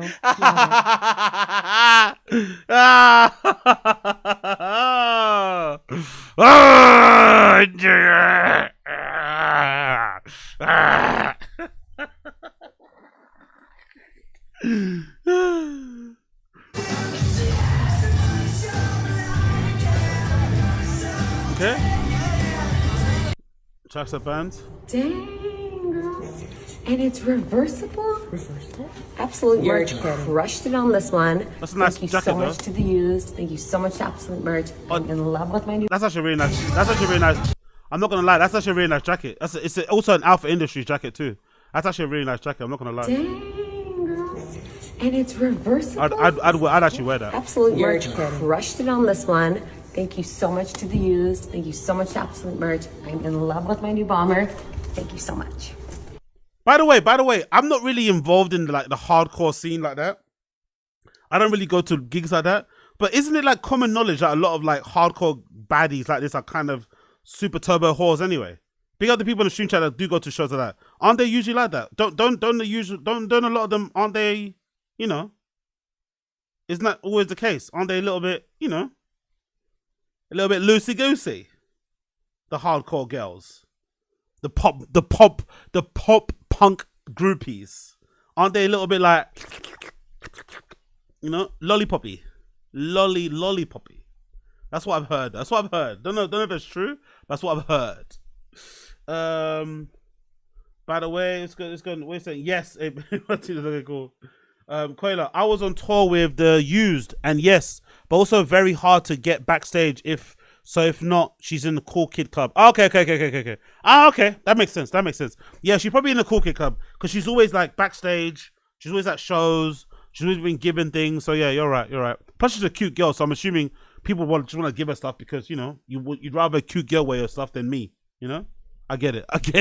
They'd rather give her an Alpha Industries jacket than me, even though I'd wear it better. You know, I'd wear it better actually. But hey, big up her. Anyway, let's continue. Some catnip from BBC, which is funny, or BC, not BBC. I got BBC on the mind. Fuck. And it gets lost a little bit because people can only, it seems these days, appreciate, did you win a title and how many times did you defend it? How many chicks you fuck? It's the same thing. No, it really is. It's the same mentality. One more time. And it gets lost a little bit because people can only, it seems these days, appreciate, did you win a title and how many times did you defend it? How many chicks you fuck? It's the same thing. No, it really is. It's the same mentality.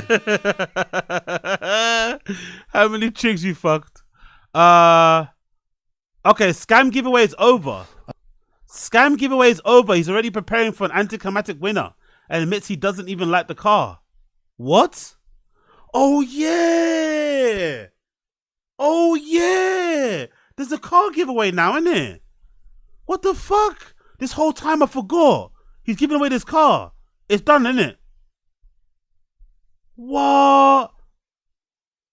Yo, something fishy is going on with these cars. He hasn't mentioned it at all, I don't feel like. I feel like he hasn't mentioned this at all. We've watched a lot of TFATK on this stream. We've done a lot of TFATK live streams, watch-alongs.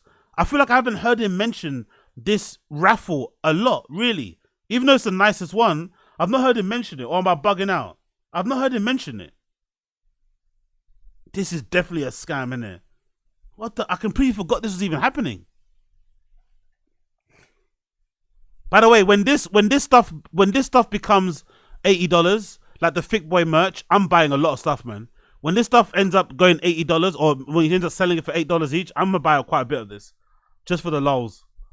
Just for the lols. When he ends up having to sell this for $8 each, I'm gonna buy it for the lols. Because can you imagine if they printed this? If they printed some of this stuff ahead of time, can you imagine how much dead stock they must have of this available?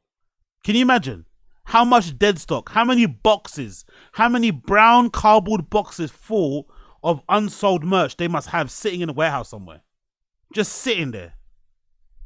I know some of it's probably made to order for sure, but the ones that aren't made to order, could you imagine how much of it is just sitting there?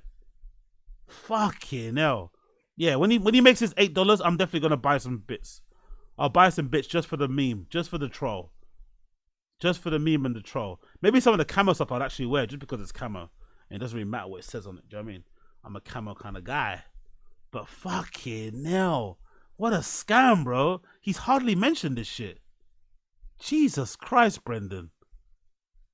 Shout to all those that participate in the second Drive Fast All Gas giveaway. Drive Fast All Gas. For the Roush. I love how he says Drive Fast All Gas. Shout to all those that participate in the second Drive Fast All Gas giveaway. Drive Fast All Gas giveaway. Drive Fast All Gas giveaway for the Roush Supercharged Dark Horse SEMA build Mustang. It's over. Now it's out of my control. It goes to a law firm who picks. This is the Oh, really? Big up Uche. The $8 haul arrives today. Nice. Big up Uche. Okay, cool. I was wondering that as well. So people are getting their stuff then. It's actually shipping. It's actually shipping. So that must prove then that whatever's left online is the leftover stock. So most likely he went through, him and his fucking guy Lex probably went through all the leftover stock and decided to cut all the prices and just get it all sold because they're probably taking up a lot of space in the warehouse. So everything that's available now in Thick Boy is probably the stuff that you can actually buy and it's available. Sorry, ready to ship. Sorry, I should have bought some in it. Fuck, man. So there's not a lot of it. I wish you couldn't. You can't actually search. Can you search via size? Can you search via size? No, you can't. Annoying. Just see what's in stock in it across the board. But I think a lot of it's gone because a lot of people are buying it, innit? A lot of it's kind of gone, innit? Oh no, a lot of it's still there. Okay, that's still there. How about that keep on trucking hoodie? Is that still there? Yep, that's still there in all the sizes. How about this jersey? Is that still there? Jersey's still there in all the sizes. The hoodie's still there in most of the sizes.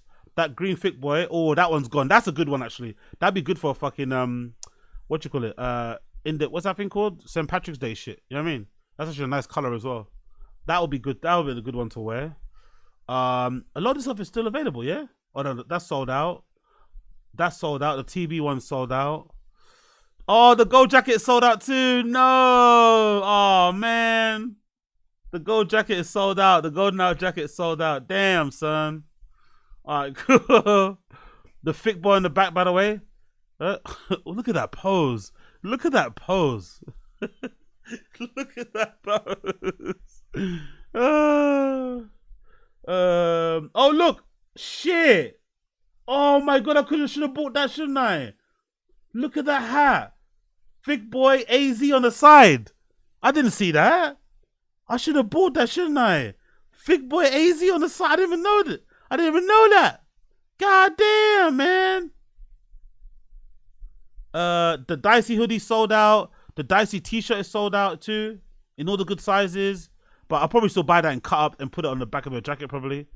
The Thick Boy snapbacks are still available.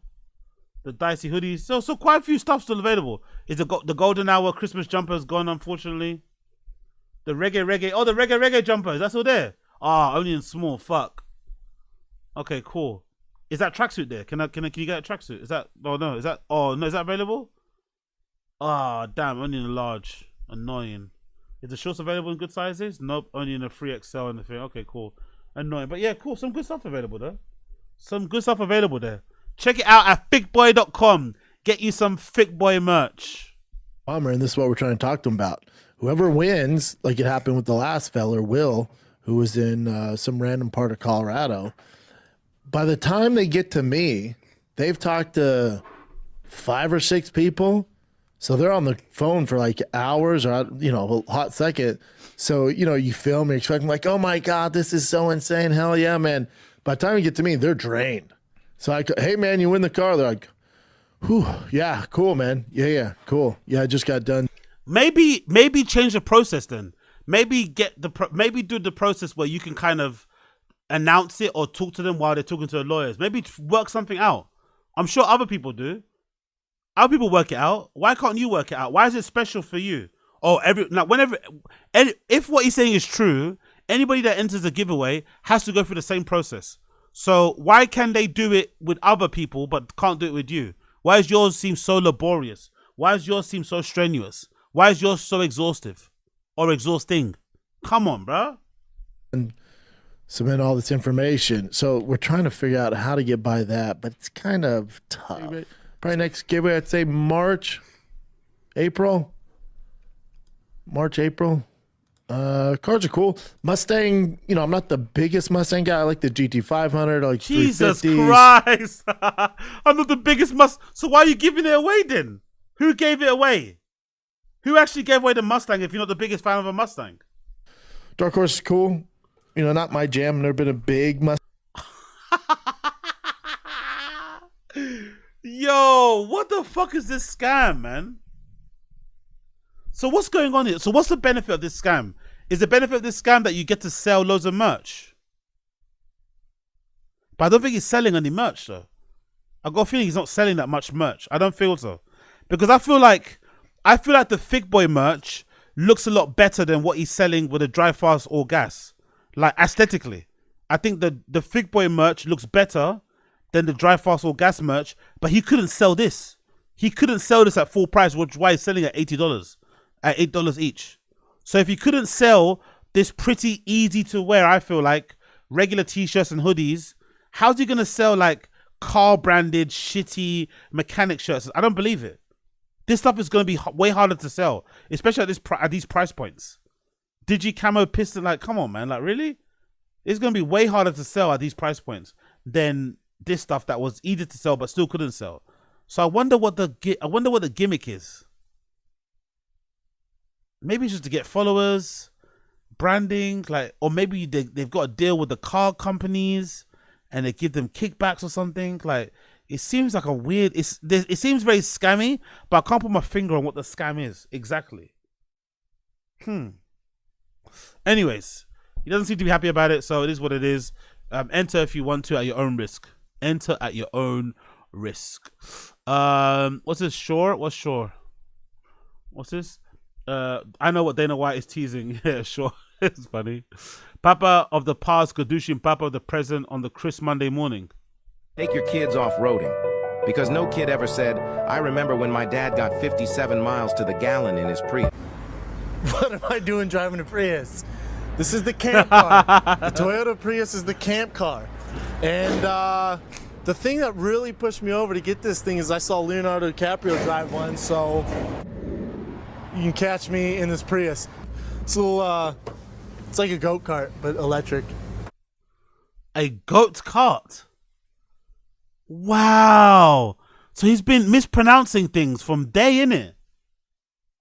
He's been mispronouncing shit from day. This is him in the UFC. This is him in the UFC. He's been mispronouncing shit from day. Catch me in this Prius. So it's like a goat cart, but goat cart. A goat cart. Oh, a goat cart, you know. Wow. Okay. He's been redacted since day. He's been redacted since day one. Okay, good to know. What's this? Talking about original opinion on energy policy B? Okay, I don't care about that. Matan and WC confirmed homeless. Who's WC? Who's your dream guest? Oh, Whitney Cummings. Okay, there's Whitney. If I give you the real answer, I have to cut it out. Then do that. By the time you said that, you could have just done it. Definitely.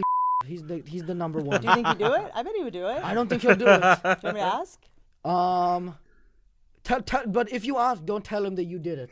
Just tell him that you saw the podcast, and he'll tell him if he does it, he'll get a new car. He has a lot of cars. That's why. That was So you'll get him like a fuchsia Ferrari. Oh, I'll get him one of those mini ones on the table. You're kind of obsessed with him, huh? No, you just mentioned not to talk about him.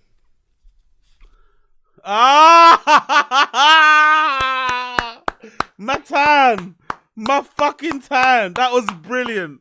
She tried to make him look dumb or to feel insignificant by saying, "You're obsessed with Brendan, right?" Like as if like, ugh, I can't believe you have another man in your mind so much. And he fucking reverse Uno that shit. No, you just told me not to mention him. So I mentioned him.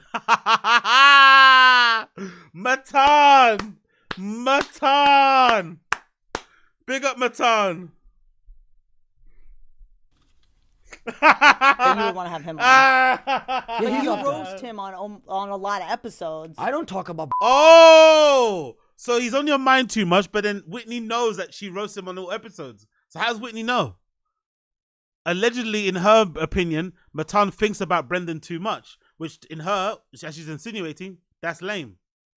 But she also knows that Matan mentions him quite often as a running joke in his content. Reversal. So by the time he comes on, like, what would you even I'll just say? hold this episode until he comes on. Okay. Well, I'm not gonna ask him now. You told me not to ask. No, I said ask him, but don't tell him. Don't tell him that you came on the episode. Just say that you saw it and that it would be a great look for him. But I don't lie. Oh, but don't lie. Okay. Oh, shut up, Whitney. Shut up, Whitney. Shut up. You are Chris D'Elia's friend. I don't lie. Come on, Whitney. I don't lie, you know. Who are you kidding, babes? Come on. I don't lie. Fine, then just don't even don't mention that you came on the podcast. Just tell him. But he'll say, "Have you done it?" I'm not sure. Tell him you're not sure. Have you DM'd him and asked? Oh, I've probably sent him at least 7 emails. Like if I go to my email list. Do you think he's seen them? How do you have his email address? I go on IMDb and I send it to his agents. Then he hasn't seen it. I've also sent him one personally, probably a couple times. I don't know. I do whatever email is public. Yeah, then he hasn't seen it. Well, I'm not sure. I don't know. I'm sure he'd do it. I mean, he was a fighter. I'm sure he'd be. I've had fighters on here before. Yeah, I'm just saying he'd be. But down. I've had good fighters on the show before. Okay. Jesus Christ. I've had good fighters on the show. Yo, big up Matan, man. Big up fucking Matan. He's a fucking legend. I don't care what anyone says. Matan is a fucking G. Big up Blood Clot Matan. Big up Blood Clot Matan. And will he come on the show? Probably not. I think it would actually be good for him, you know. Don't get me wrong. Nothing's ever going to reverse or change how he's perceived online, Brendan. But I think it would help Brendan Schwab if he did go on this show. I think it would kind of give him a little bit of goodwill, especially heading into the holidays. It would probably make people like him a little bit for a very short period of time. He should do it. But he's not because, you know, he doesn't like being laughed at. He doesn't like to be the butt of the joke. So I can see him getting very physical and getting very angry and upset in the same way that David Lucas got upset. So I don't think he'd do it. I don't think he'd do it. And he's not really good at trolling or like rolling with the punches and stuff, so he can't do it. Yo, big up Gail Mibson. Appreciate you. Yes, big up Gail Mibson. What a fucking legend. Big up the gifted. Big up the gifted. Big up the gifted. Big up the gifted. Appreciate you. Appreciate you. Appreciate you. Appreciate you. Appreciate you, girl. Big up Gail Mibson. Everybody that gets a gifted membership from Gail Mibson, make sure you like. Make sure you smash the like, and you make sure you thank him. Thank him. Thank him. Thank him. Thank him. Big up Joe Mibson. I appreciate it, brother. Thank you for the members. Thank you for the member bomb, bro. 10 member bomb. 10 member bomb. Big up Gail Mibson. You are a fucking G. Appreciate you. Appreciate you. Appreciate you. Everyone that gets one, make sure you smash the like button down below. Make sure you subscribe. All that good shit. That'd be greatly appreciated. And also, join the Discord. And also, thank the person that gave it to you. Big up, big up, big up. Okay, let's move on. What's it got here? We said that already. C-clamps, typical bean dip, leaving it to the very last minute. to announce a winner before Christmas. What are the odds he blames it on the delay of the team? Okay, let's click this properly. It ends December 15th, and we'll drop it off for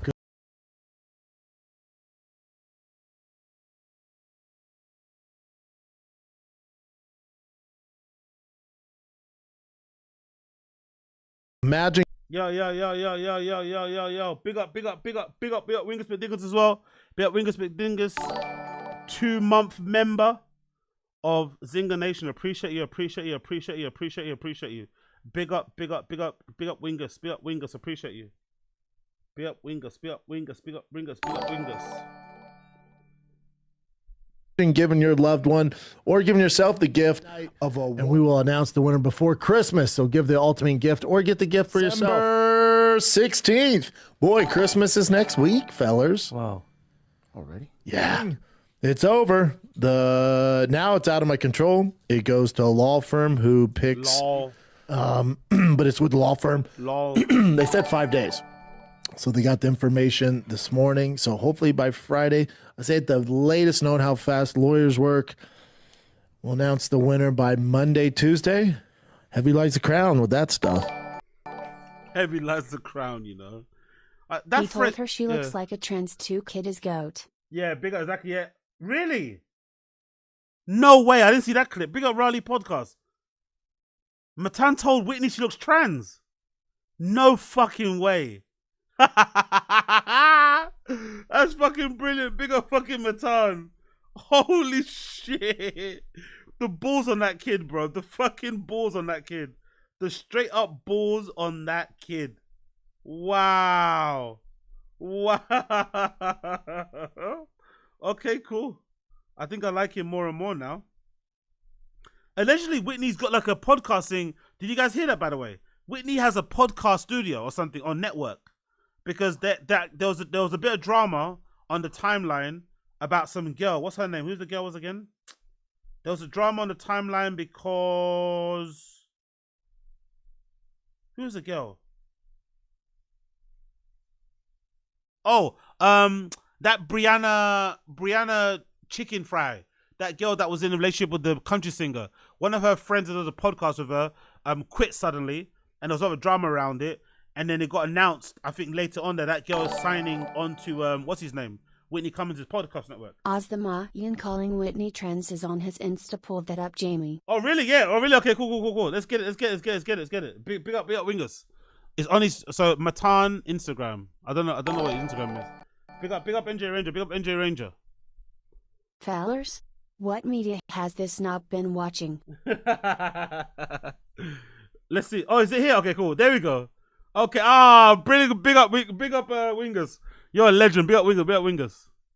Offense, are you transgender? Hold on. What?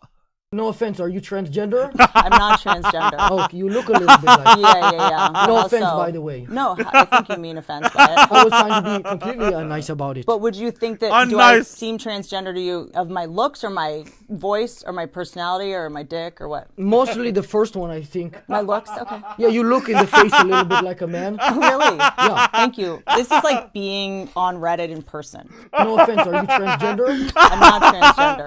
Oh my God! I think she won at the end. I think she might have won at the end.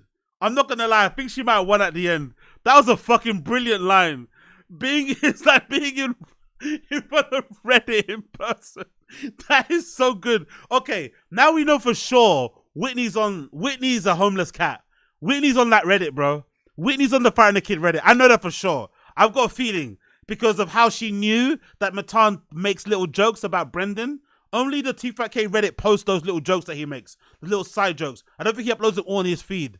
The little side jokes he makes about Brendan, they upload it on the Reddit. She for sure is on the Reddit. She's a homeless cat. I don't care. She's a fucking homeless cat. I don't care. Oh, you look a little bit like... Yeah. No offense, by the way. No, I think you mean offense by it. I was trying to be completely nice about it. But would you think that, do I seem transgender to you of my looks or my voice or my personality or my dick or what? Mostly the first one, I think. My looks? Okay. Yeah, you look in the face a little bit like a man. Oh, really? Yeah. Thank you. This is like being on Reddit in person. No offense. That's a good line. I don't care. That's actually a really good line.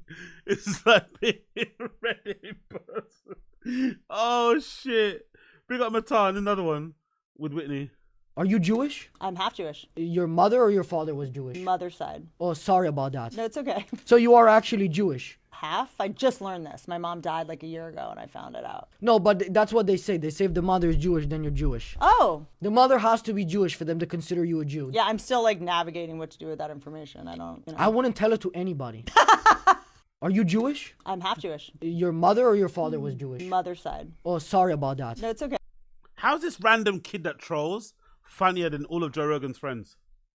Please. How is this random kid that trolls funnier than all of Joe Rogan's friends? How is that possible? How?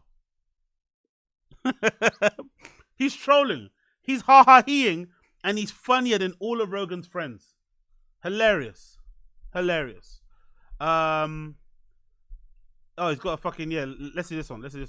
With a lot of children nowadays have problems focusing. Do you think it would help to send them to a concentration camp? You're saying like, yeah. No. Why not? See, man. I didn't mean to offend you again. I'm mad because that's funny to you. That's not funny to me at all. That's not, people died in there. Yeah. It wasn't funny.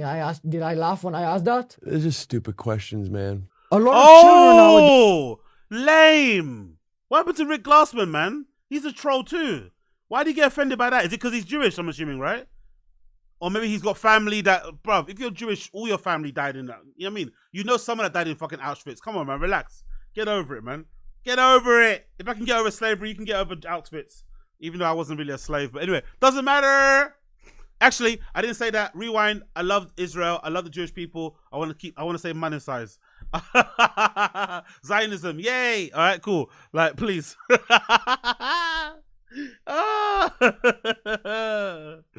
Oh.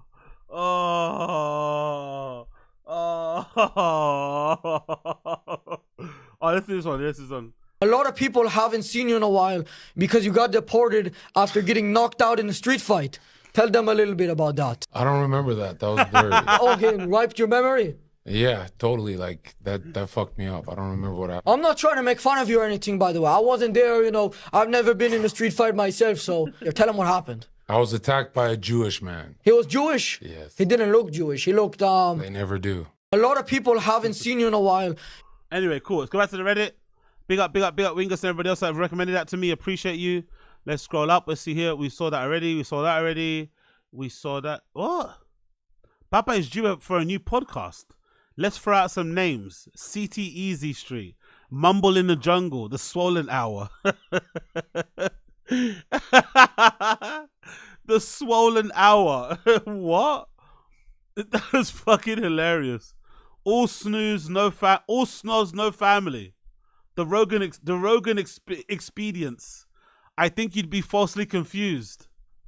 Nuts and bolts, a mechanic's mind. Reddit golden hour. I'm a redacted idiot. All dumb, no views. Trug walk talk. Crying and lying. The fighter and the fam. A short family vlog youth channel. Oh yeah, that could probably work. I could see him doing this. The fighter and the fam. A short family vlog YouTube channel. 2 wrenches, 1 twink. Or 2 twinks. Full redact. Volume puncher. 249 or Zen Beast. The handler with special guest the diddler. Rapist in the grift.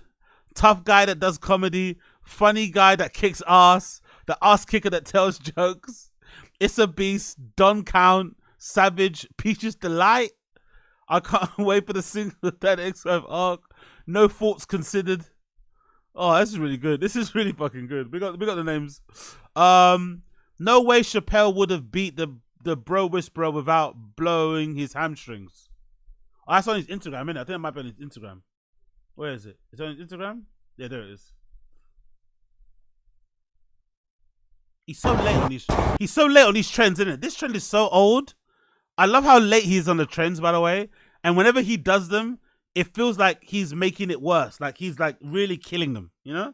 Like this trend is super old. I think I saw Mr. Beast doing it with like money in it and stuff. But he's so fucking late. So late.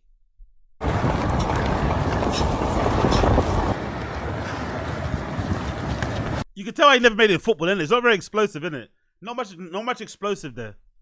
He looks like a regular guy running. Doesn't really look like a former athlete. That's the problem.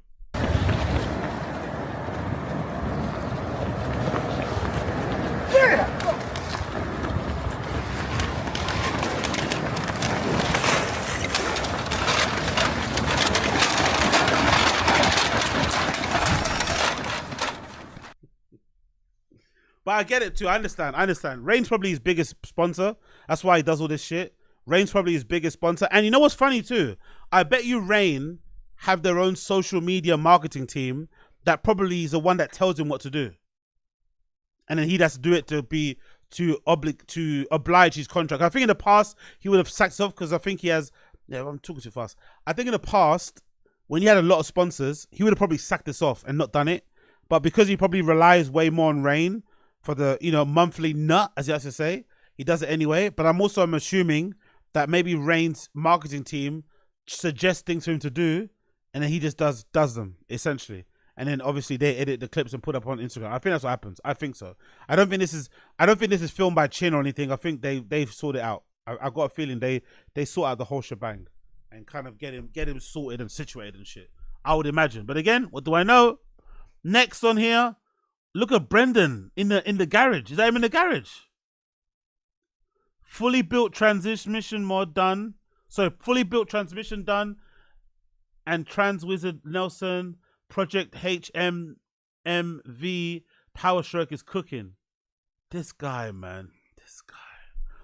All he had to do was this stuff in the beginning. If he did this stuff in the beginning, Drive Fast or Gas, the channel, would be way more worthwhile to watch and would make more sense. If he did this stuff in the beginning. Just do this stuff at the start. Instead of what he did before, where it's like modding trucks, sitting in a corner and paying for them like a cuck on his phone, not really helping to mod it or do anything, just paying other garages to do stuff for him. Like, this would have been way more interesting content to see him fucking around, getting stuff wrong, trying to screw things, trying to detach things, trying to disassemble things. This is far better content. Send it. Yep. Data boy, you got it. Perfect. Yep. We got it. Look how he's standing. Look at how he's standing. Look at how he's standing. Look at how he's standing. What the fuck is that? You imagine that meme. That meme of that little black baby with a pot belly. There's that meme of that little black baby with a pot belly. That's what it sounds like. Assessing his good job. Oh, fucking hell. Shit.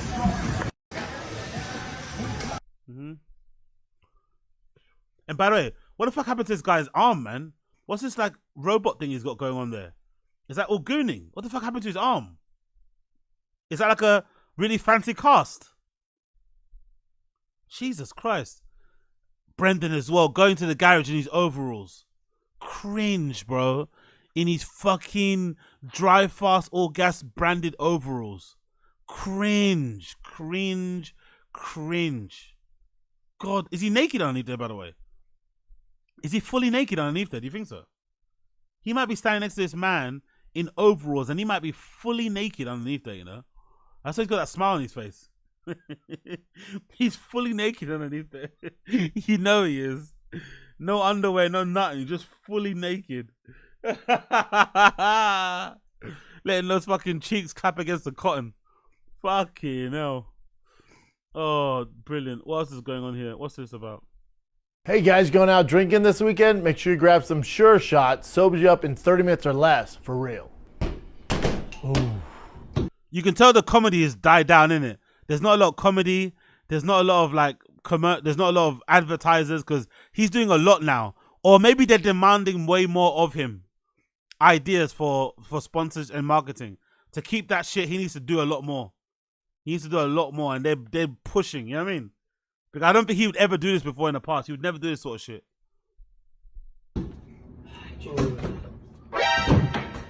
way off.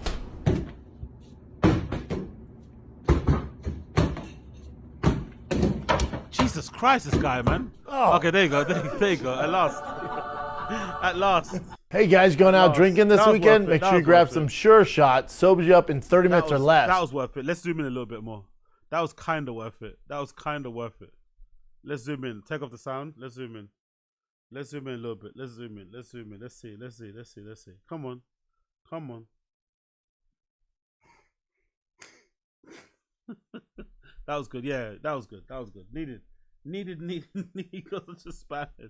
He just looks so different every time you see him. Every angle he looks really different. Like here, he looks way more droopy, doesn't he?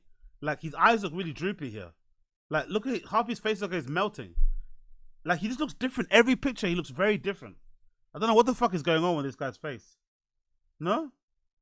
He just looks really fucking different in every picture. It's so strange. I don't really know why this is, you know? But hey, let's continue. Let's continue. Back to the Reddit. We did that. We did this fucking backpack rain energy drinks shit. What else we got to go do now?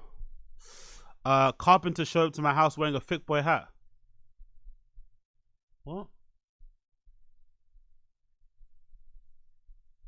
This dude was supposed to replace a piece of drywall and he fucking muddied over the existing piece without taping the joint or cutting back on the joist on one side. LMAO. Not to mention the gap at the wall seam wasn't covered. I'm just renting this place so I won't give a fuck. But if I was a homeowner, I also said he's a jack of all trades. That's hilarious. Chin is so over this broad. Let's see this one. Chin is so over this broad. And attacking the league. But then you get a guy like Devondre Campbell, who's taken a roster spot, who in the middle of the game just Refuses to play. goes, you know what? Why is he looking away that for? You know what they said? So they suspend him 3 games. Good. They're saying he's kind of fucked because they'll release him after this. No, team- Because no one's Dion doing told this her to to. her. I know. You're making it awkward. No, it might be real. Chin. Chin. I think that's real. You also thought Connor was Popeye, remember? Chin. No, this is real. I don't. That everyone's just going to assume what you're assuming. People first brought up P. Titty. Yo, Chin kind of hates her, isn't it? I'm starting to feel this. Chin kind of hates her. I wonder why. Does he feel like mommy and daddy attention has been taken away from him? Or because she got a new MacBook? Chin kind of hates her now, isn't it? Like, he's a bit, or maybe he's just in a bad mood today. I don't know. Maybe in that day he's just in a bad mood. But yeah, he's rolling his eyes a lot, blowing his cheeks. Seems a bit annoyed when she touches him. He does not like her a little bit, you know? Or maybe to be fair to Chin, maybe she's one of those girls where she's super annoying, super insufferable when she's drunk. You know? She might be those type of girls where when she drinks a little bit or she gets a bit giddy or she's a little bit high, she's a lot to deal with. And it's like, oh, you know what I mean? Maybe that's the thing. Maybe that's why he's pissed off a little bit. Because she did seem a little bit turnt. But big up Chin. Big up Chin. Big up Chin. What's this? Not Tiger Thick. What's this? But also takes the gold at the 2024 America's Best Spirits competition. Yeah, right. Whatever, man. Sure they did. Sure they did. Sure they did. Sure. That's a real prize. I'm a positive person. I think we watched this already, right? I'm at a time where I'm not steering the ship, and it's not good. Fast forward now, I control it. My social media, your boy's back. I've been back about a year now. I run everything. Everything you see now is my decision. Notice how much better it is, how much more positive I am. I'm a positive person. Oh, really, dude?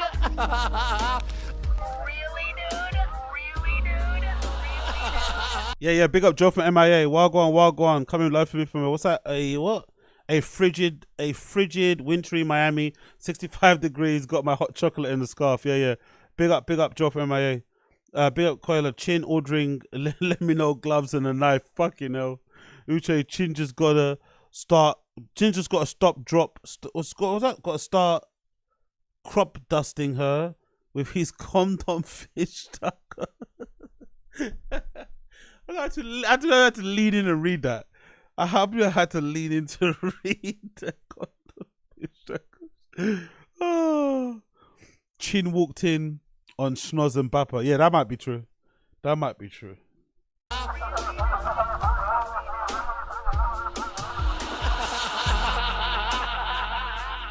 It drives me nuts. So good. I'm a positive person. I'm a positive person, you know. Yeah, right. Uncanny. I think it's gonna be a very good fight for me. But then you say Leon, but then he's Brother, got who some... this guy?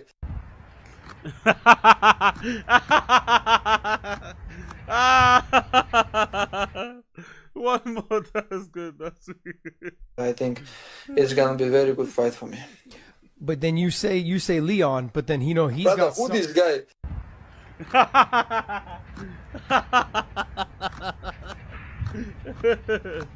Oh, that's fucking brilliant.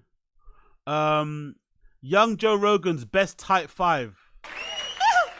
Actually, I'm not gonna play that. That might get me taken down. Mr. Schwab. Fucking hell. Fucking hell. It actually looks like him, you know. Actually looks like that could be his sister. That could definitely be Brendan's sister, isn't it? That's a really good fucking edit. Jesus Christ. That could actually be his sister. Holy shit.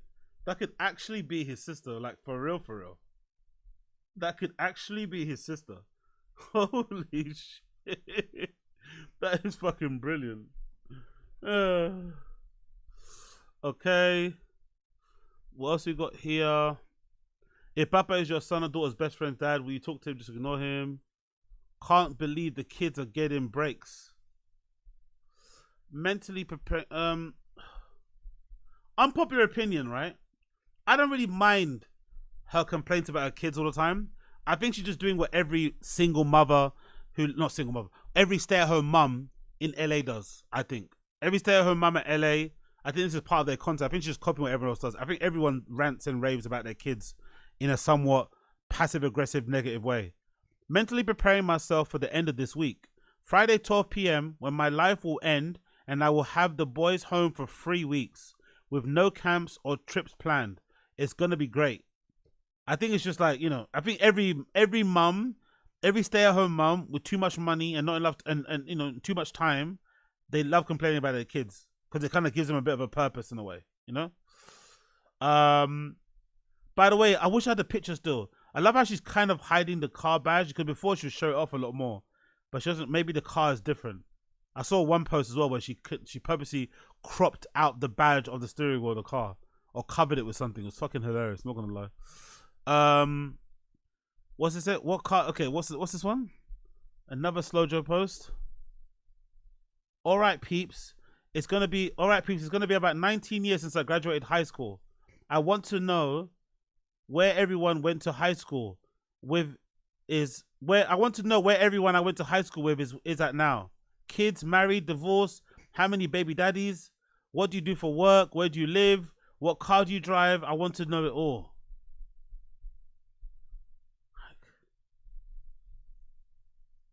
The delusion is just strong, and it's like, who are you talking to, first of all? Why do you feel like you're in a position to ask this information? Like, I love this flex as well, by the way. This is what I look like in high school. I love the humble flex about all of this. This is not really for them. This is for her. Look at how I looked in high school. Look how I look now. I want to know where you guys are at. Kids, because everything here is perfect for her. Everything here, she's got 3. She is married. She's not divorced. She's got only 1 baby daddy. She doesn't work. She lives in LA behind a big wall. She drives a fancy car. All these for her are positive. So she doesn't really want to know. She wants to kind of dunk on people. She's incredible, man. She's so fucking incredible. She's so funny. She's like, guys, okay, so I want to know, how down bad are you? Give me your best sob stories. Winner gets a £20 gift voucher to Amazon. Oh, brilliant. I don't read comments. Shout out to Brendan Shaw for not being on this podcast. Is hilarious. Random stray. Always had violence in his DNA. When your wife's trainers probably has a big black hog on him, it will drive you nuts. No. No.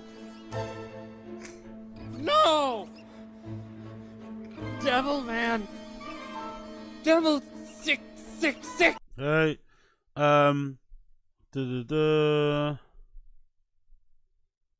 What's going on here? Unedited. Yeah, that's a fucking...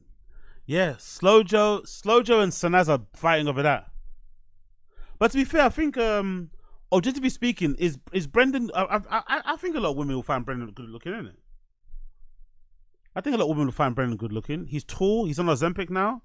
I think a lot of women will find him good looking. He does look a bit odd, but I think a lot of women would find him look good looking. I think so. Well, at least compared to his brother anyway. You know what I mean? But I think in general, I think a lot of women would probably find him attractive anyway. So, yeah, more power to him in that regard. Moving on. I don't dare you to find a better clip than this. Oh yeah, true. This is legendary clip. That's me nuts. That's me nuts. You were on Logan Paul's podcast. You had a camel toe. Oh my goodness. You had a camel toe. Oh wow. Do you remember that? No, I don't. That's it. You have a, what do you call that? A moose knuckle? Knuckle. That's just my nuts. That's in this room. That's me nuts. That's me nuts.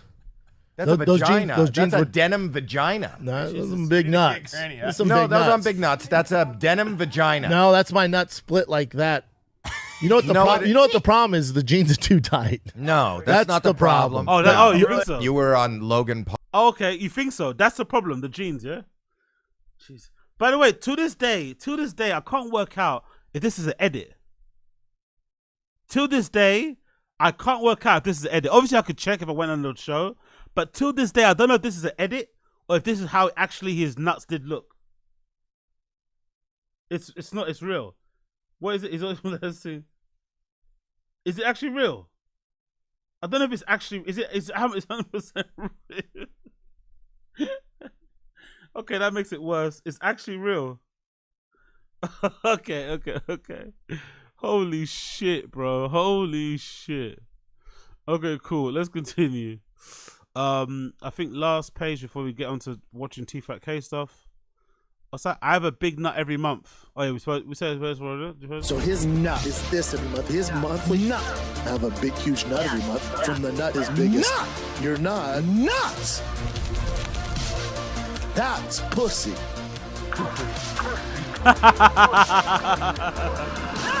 Holy shit.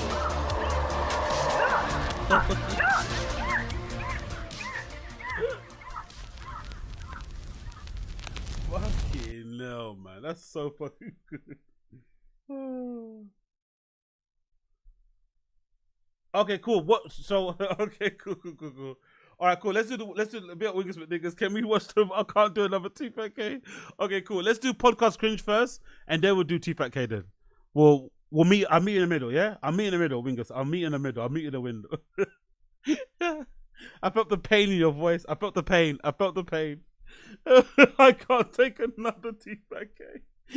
Watch along. Okay, cool. We'll do that. Telling. What's it saying here? I love that this channel is known for TFATK watch-alongs, but everyone secretly hates it. I love that.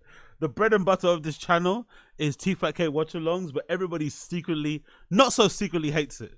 What's this post? The real gold diggers are the men who expect you to take care of them, clean their house, wash and iron their clothes, give birth to their children, manage their emotions, and on top of that, go to work and contribute 50-50 to expenses. My boo ain't no gold digger. He's a real. Hold on, what? Honestly, the content on social media. So they're trying to flip it and say gold diggers are guys who expect women to contribute to the household funds. And she's bragging and saying, my boo ain't no gold digger. He's a real one. What? I don't understand what she's saying either. If she means boo as in Brendan, he's the one that supports the family though. He's the main breadwinner though. So why is of course he's not the gold digger because he lets you, anyway, whatever. Trying to understand it doesn't make any sense. So whatever, let's move on. We don't care about Diddler and Eric. Unedited is hilarious. Unedited. What's we got going on here? Real quick, is that Ron Jeremy? That's hilarious. What's is going on here? Rogan transformation is complete. We don't care about that. What's that? Ray Pest gets volume punched by Chin. You can be a great voiceover artist, but if it's a famous celebrity, he's probably getting that. Trumps In my He or she's 20s probably and getting that. 30s, I would probably audition. I did voiceover auditions at least 3 days a week. And then how many did you get? You land? None. Exactly. It's so You know, tough. Chin was in is it Disney? What is that? Ringo. Yeah. The Johnny Depp movie that won the Academy Award for Best Animated Film. I was in Planes. I have a part in Planes. Planes, cool, animated or what? And all it was make a noise, say, you know. Planes is like Cars, but it was Planes, and Dane Cook was the main voice. What? Planes was like Cars. Oh, really? Planes was like Cars, but with planes. Fucking hell. Animated or what? And all it was make a noise, say, you know. Planes is like Cars, but it was Planes, and Dane Cook was the main voice on it, but it didn't track like Cars is huge. So it didn't win the Academy Award for Best Animated Film? James did. Ooh. Slight flex. Damn. Jesus Christ, man. Brian and Chin's relationship is really interesting, isn't it? But I also forget that they were meant to fight back in the day. Do you remember? They were meant to have some sort of boxing fight. So maybe they've always been a bit tetchy, but Brian and Chin's relationship is very interesting to me. Very, very interesting. He doesn't play that way with Brendan. It's very interesting who he gets tetchy with. Big up Chin. What else is going on here? You'd be surprised. Joe, tell him he should be a comedian. It's hilarious. Oh my God, look at that. Look at that. Jesus Christ. I think I saw this on Reddit too, right? Look at that side profile. Fucking hell. Beautiful. Just boys being boys. He's not speaking Chinese in any facet. That's all that is. Which I'm happy. Okay, so I really get it now. Is Seal in there? Oh my God, bro. You sound like a car you need to fix. He definitely cuts his own hair. That hair, Jesus. Dude, that's from Batman Returns. That's not that. Corky? He could change his. He would have to change his voice. You know. We're going to hell. We're going to. I just not me, bro. It's just deeper. Oh, you're no, Chris. You're definitely going to hell. You don't want to touch kids, allegedly. Yeah. Oh my God. So Yay. Okay, enough. Please, Brendan, stop it all. Sniff, please, for me. Yeah, true.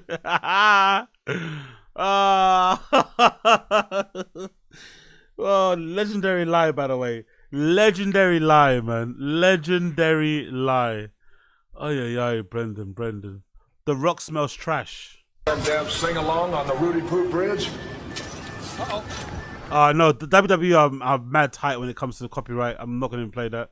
I'm sure it's good, but they're not going to look good. Okay. Oh, look at this. Uh-oh. Look at this post. Look at this post.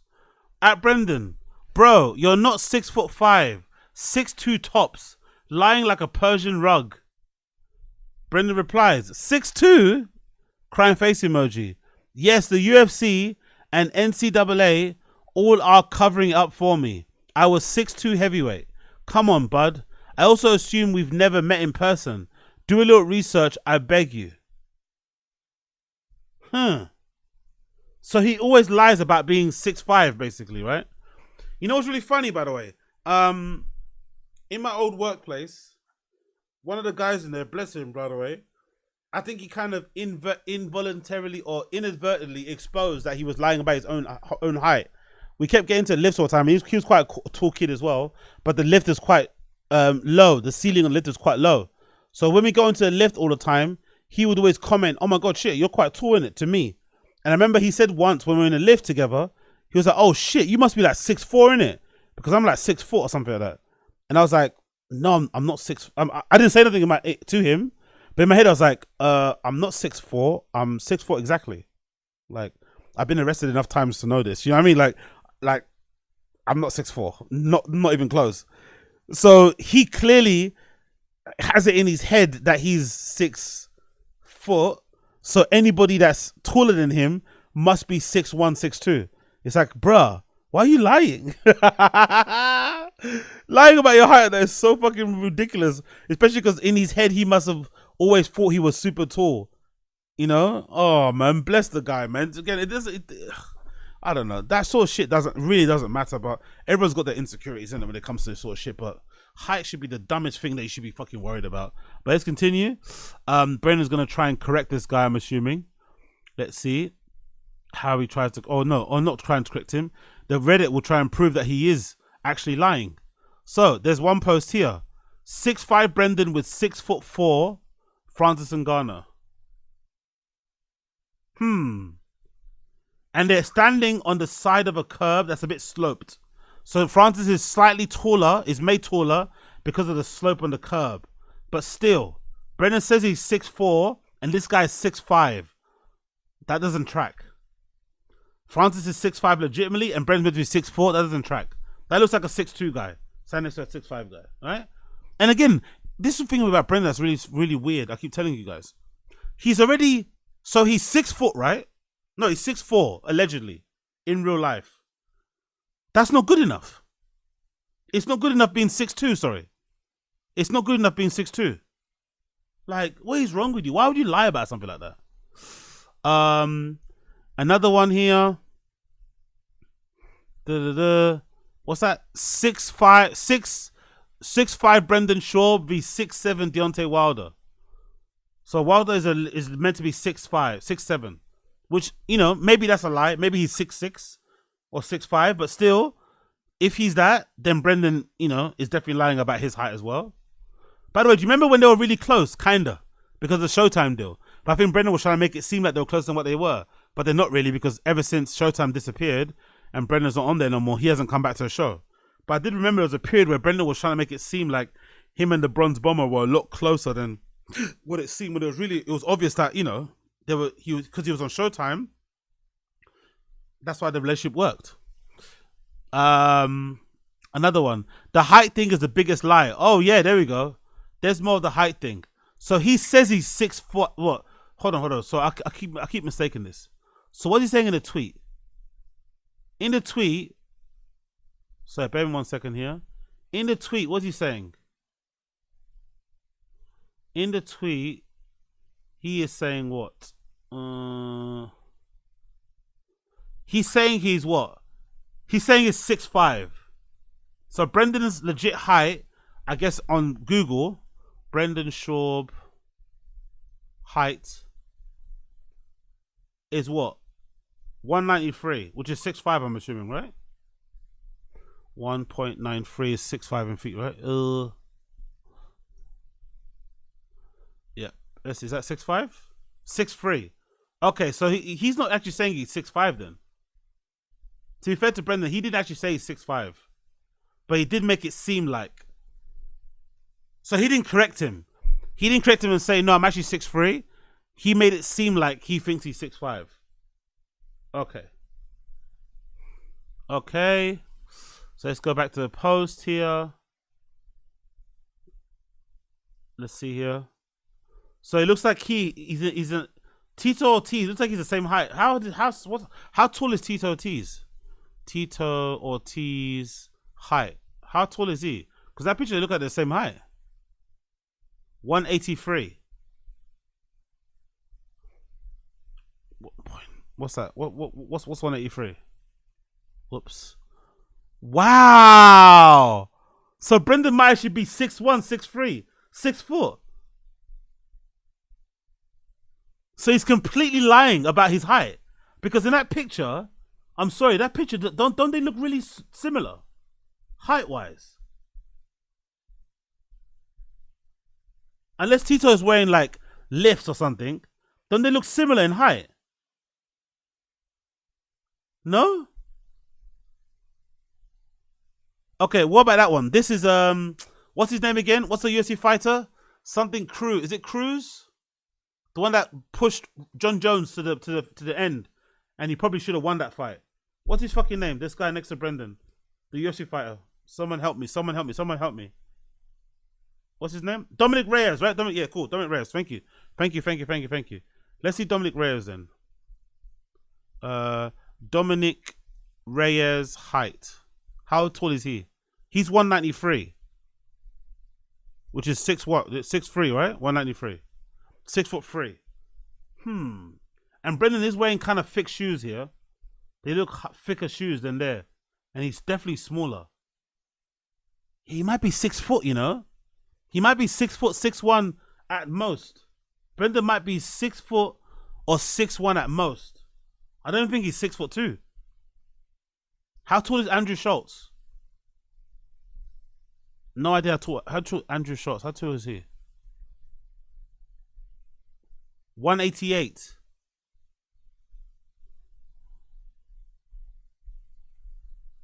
Which is 6'1". So Brendan might be 6 foot, 6'1" exactly, you know? Wow, what a weird thing to lie about, man. That's Arlovsky, isn't it? Is it Arlovsky? That's Arlovsky, isn't it, right? Arlovsky. Is it Arlovsky? Is that Arlovsky? Yeah, that is him, right? Arlovsky height. How tall is he? 190. Yeah, Brendan might be lying, bro. Brendan might be lying. Yeah, Arlovsky's 6'2". Arlovsky is 6'2". And look at that picture. Yeah, he's fucking lying. Wow. He's actually lying about his height. Look at that. He's straight up 2 inches taller than him. Yeah, so Brendan's 6 foot. Brendan's 6 foot.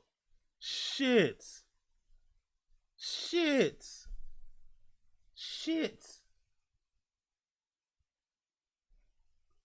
Fucking hell.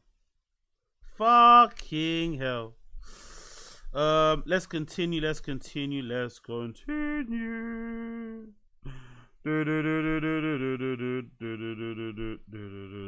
Alright, cool. Big up the height gang. Big up the fucking height gang. I. Couple more, then we go to podcast cringe. 6'5" Brendan be 6'3" Tim Tebow. Brendan's official reaction to Showtime dropping him. Oh, this is a good one. This is gonna be a good one. The studio is clearing out. It will officially be the shop show moving forward. Next. Oh yeah, that hat. I remember everybody in the TFATK subreddit hated that hat, man. Everybody in the TFATK subreddit hated this hat. Legendary off-white hat, by the way. RIP Virgil. Legendary hat. Pretty much still a good hat, a cool hat. I think the execution is really just unfortunate that Brendan's one that wore it. You know what I mean? He instantly made it uncool, but it's a really cool hat, I think so. I would actually wear it. But yeah, the TFATK sub hated this hat. Studio is clearing out. It will officially be the shop show moving forward. Next Monday, it's official, the shop show. Formerly known as Below the Belt, formerly known as Big Brown Breakdown. If you missed the announcement, I'm leaving Showtime. Shit.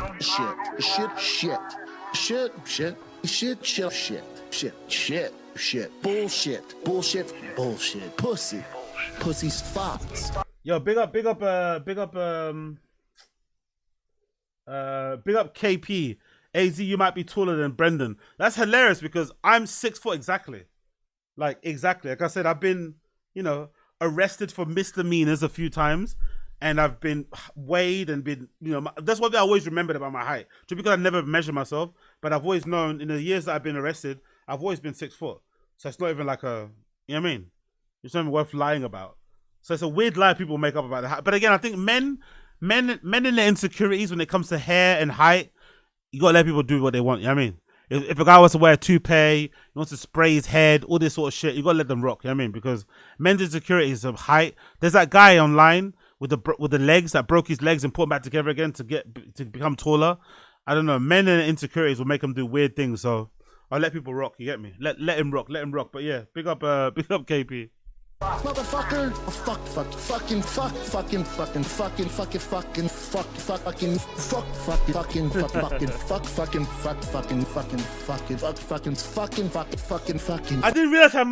I didn't realize how often he said it, in that rant. I guess that was him trying to be violent, trying to sound angry. Fuck you, motherfucker. It drives me nuts.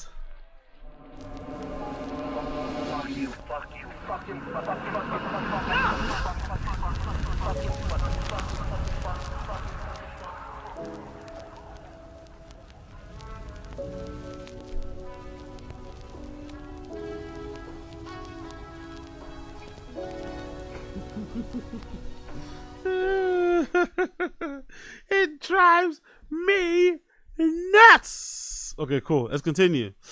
Oh shit, is that his family? Height isn't the most obvious lie. Yeah.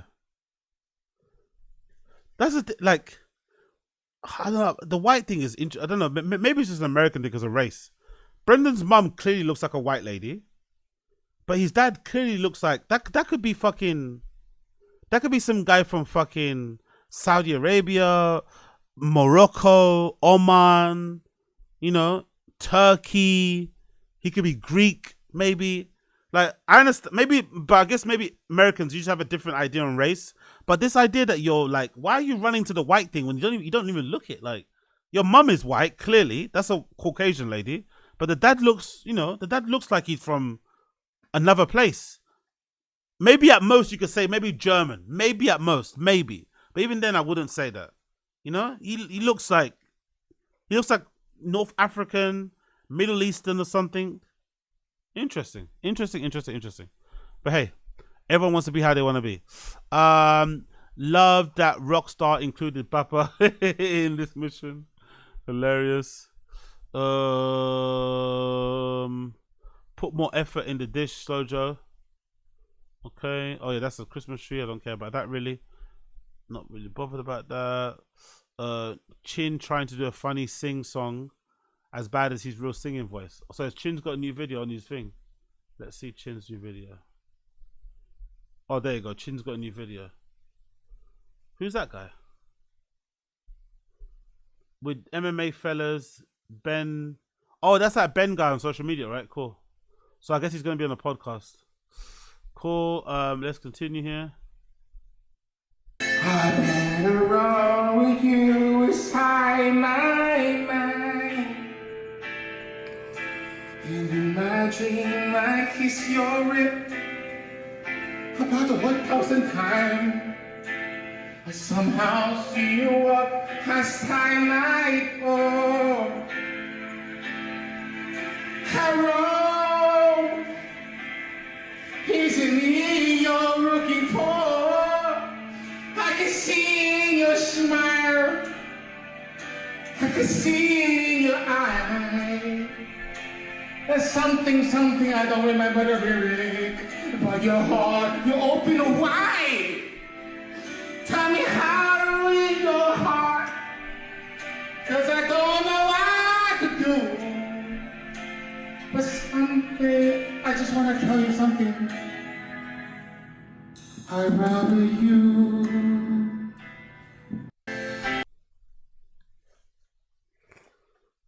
Fucking hell. Midlife crisis shit. I don't understand what this is about.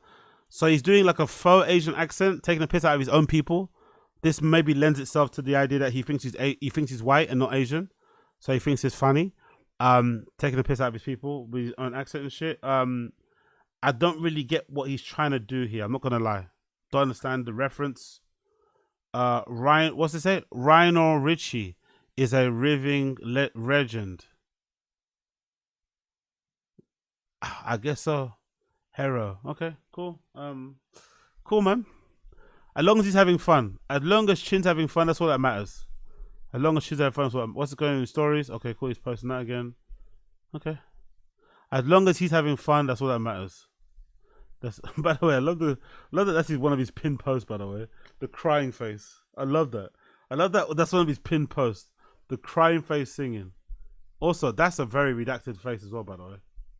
Starting to look more and more a bit special, you know? More and more special there. But hey. Big up Su Yi. Big up Su Yi. What's that when somebody makes a funny, it's hilarious.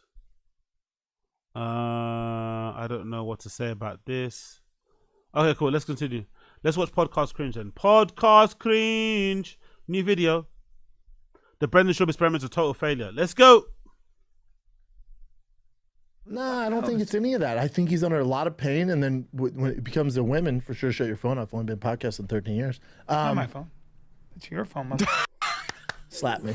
Slap me. Okay. Do it again. I'm sorry, dude. God damn it. When has that ever happened? When has that ever happened? Oh, you ran out of those. When has that ever fucking happened? That's great. And now I'm going to slap the person calling me.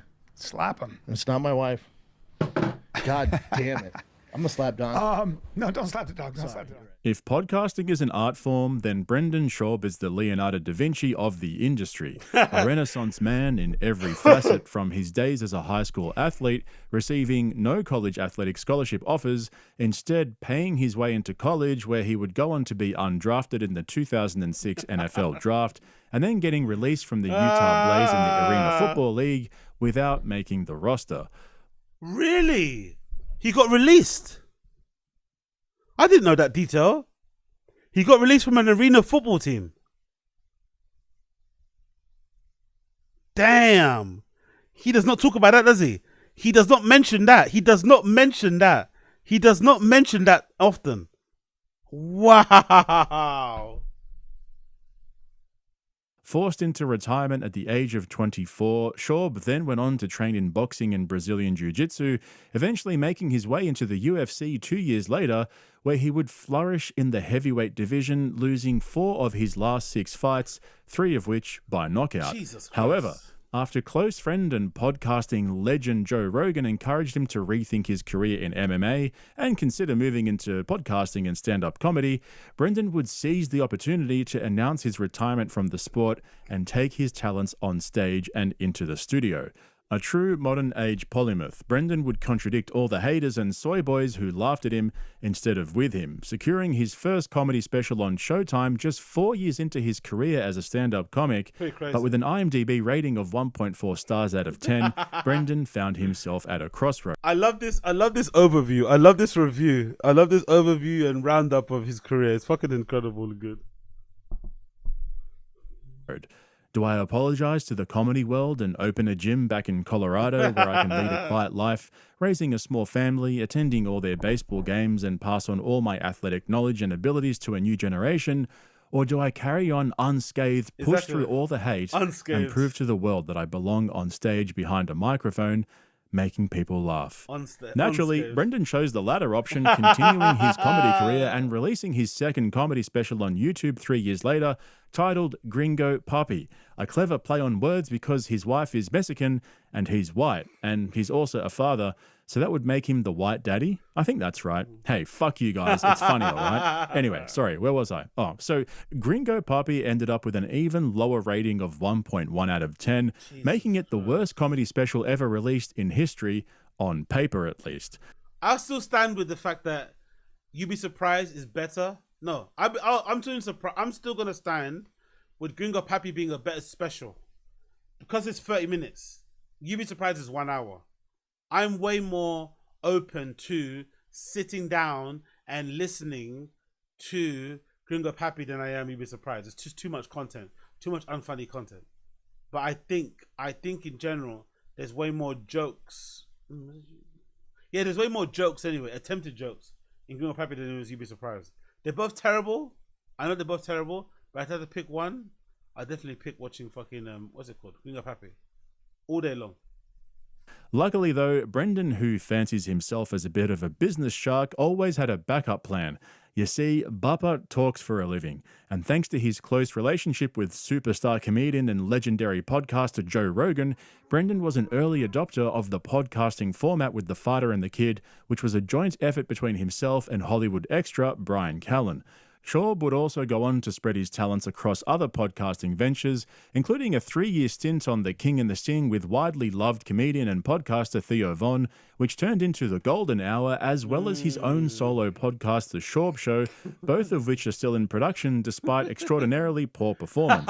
Meanwhile, Theo Von's solo podcasting venture has gone on to perform amongst the best podcasts in the world. So this would become a theme for Brendan Schaub. His extraordinarily poor performance in any facet would see him become frustrated with the world around him, resulting in some of the most embarrassing scandals on the internet, from trug wogs gone wrong to 300 pages of missing evidence to hundreds of thousands of dollars wasted on beast lawyers pursuing unwinnable lawsuits. Brendan went from high school athlete to UFC heavyweight to stand-up comedian to a massive fucking lolcow podcaster who can barely string a sentence together. Oh, I think he's a car guy as well. For some of you, this might be news. For others, this story is all too familiar.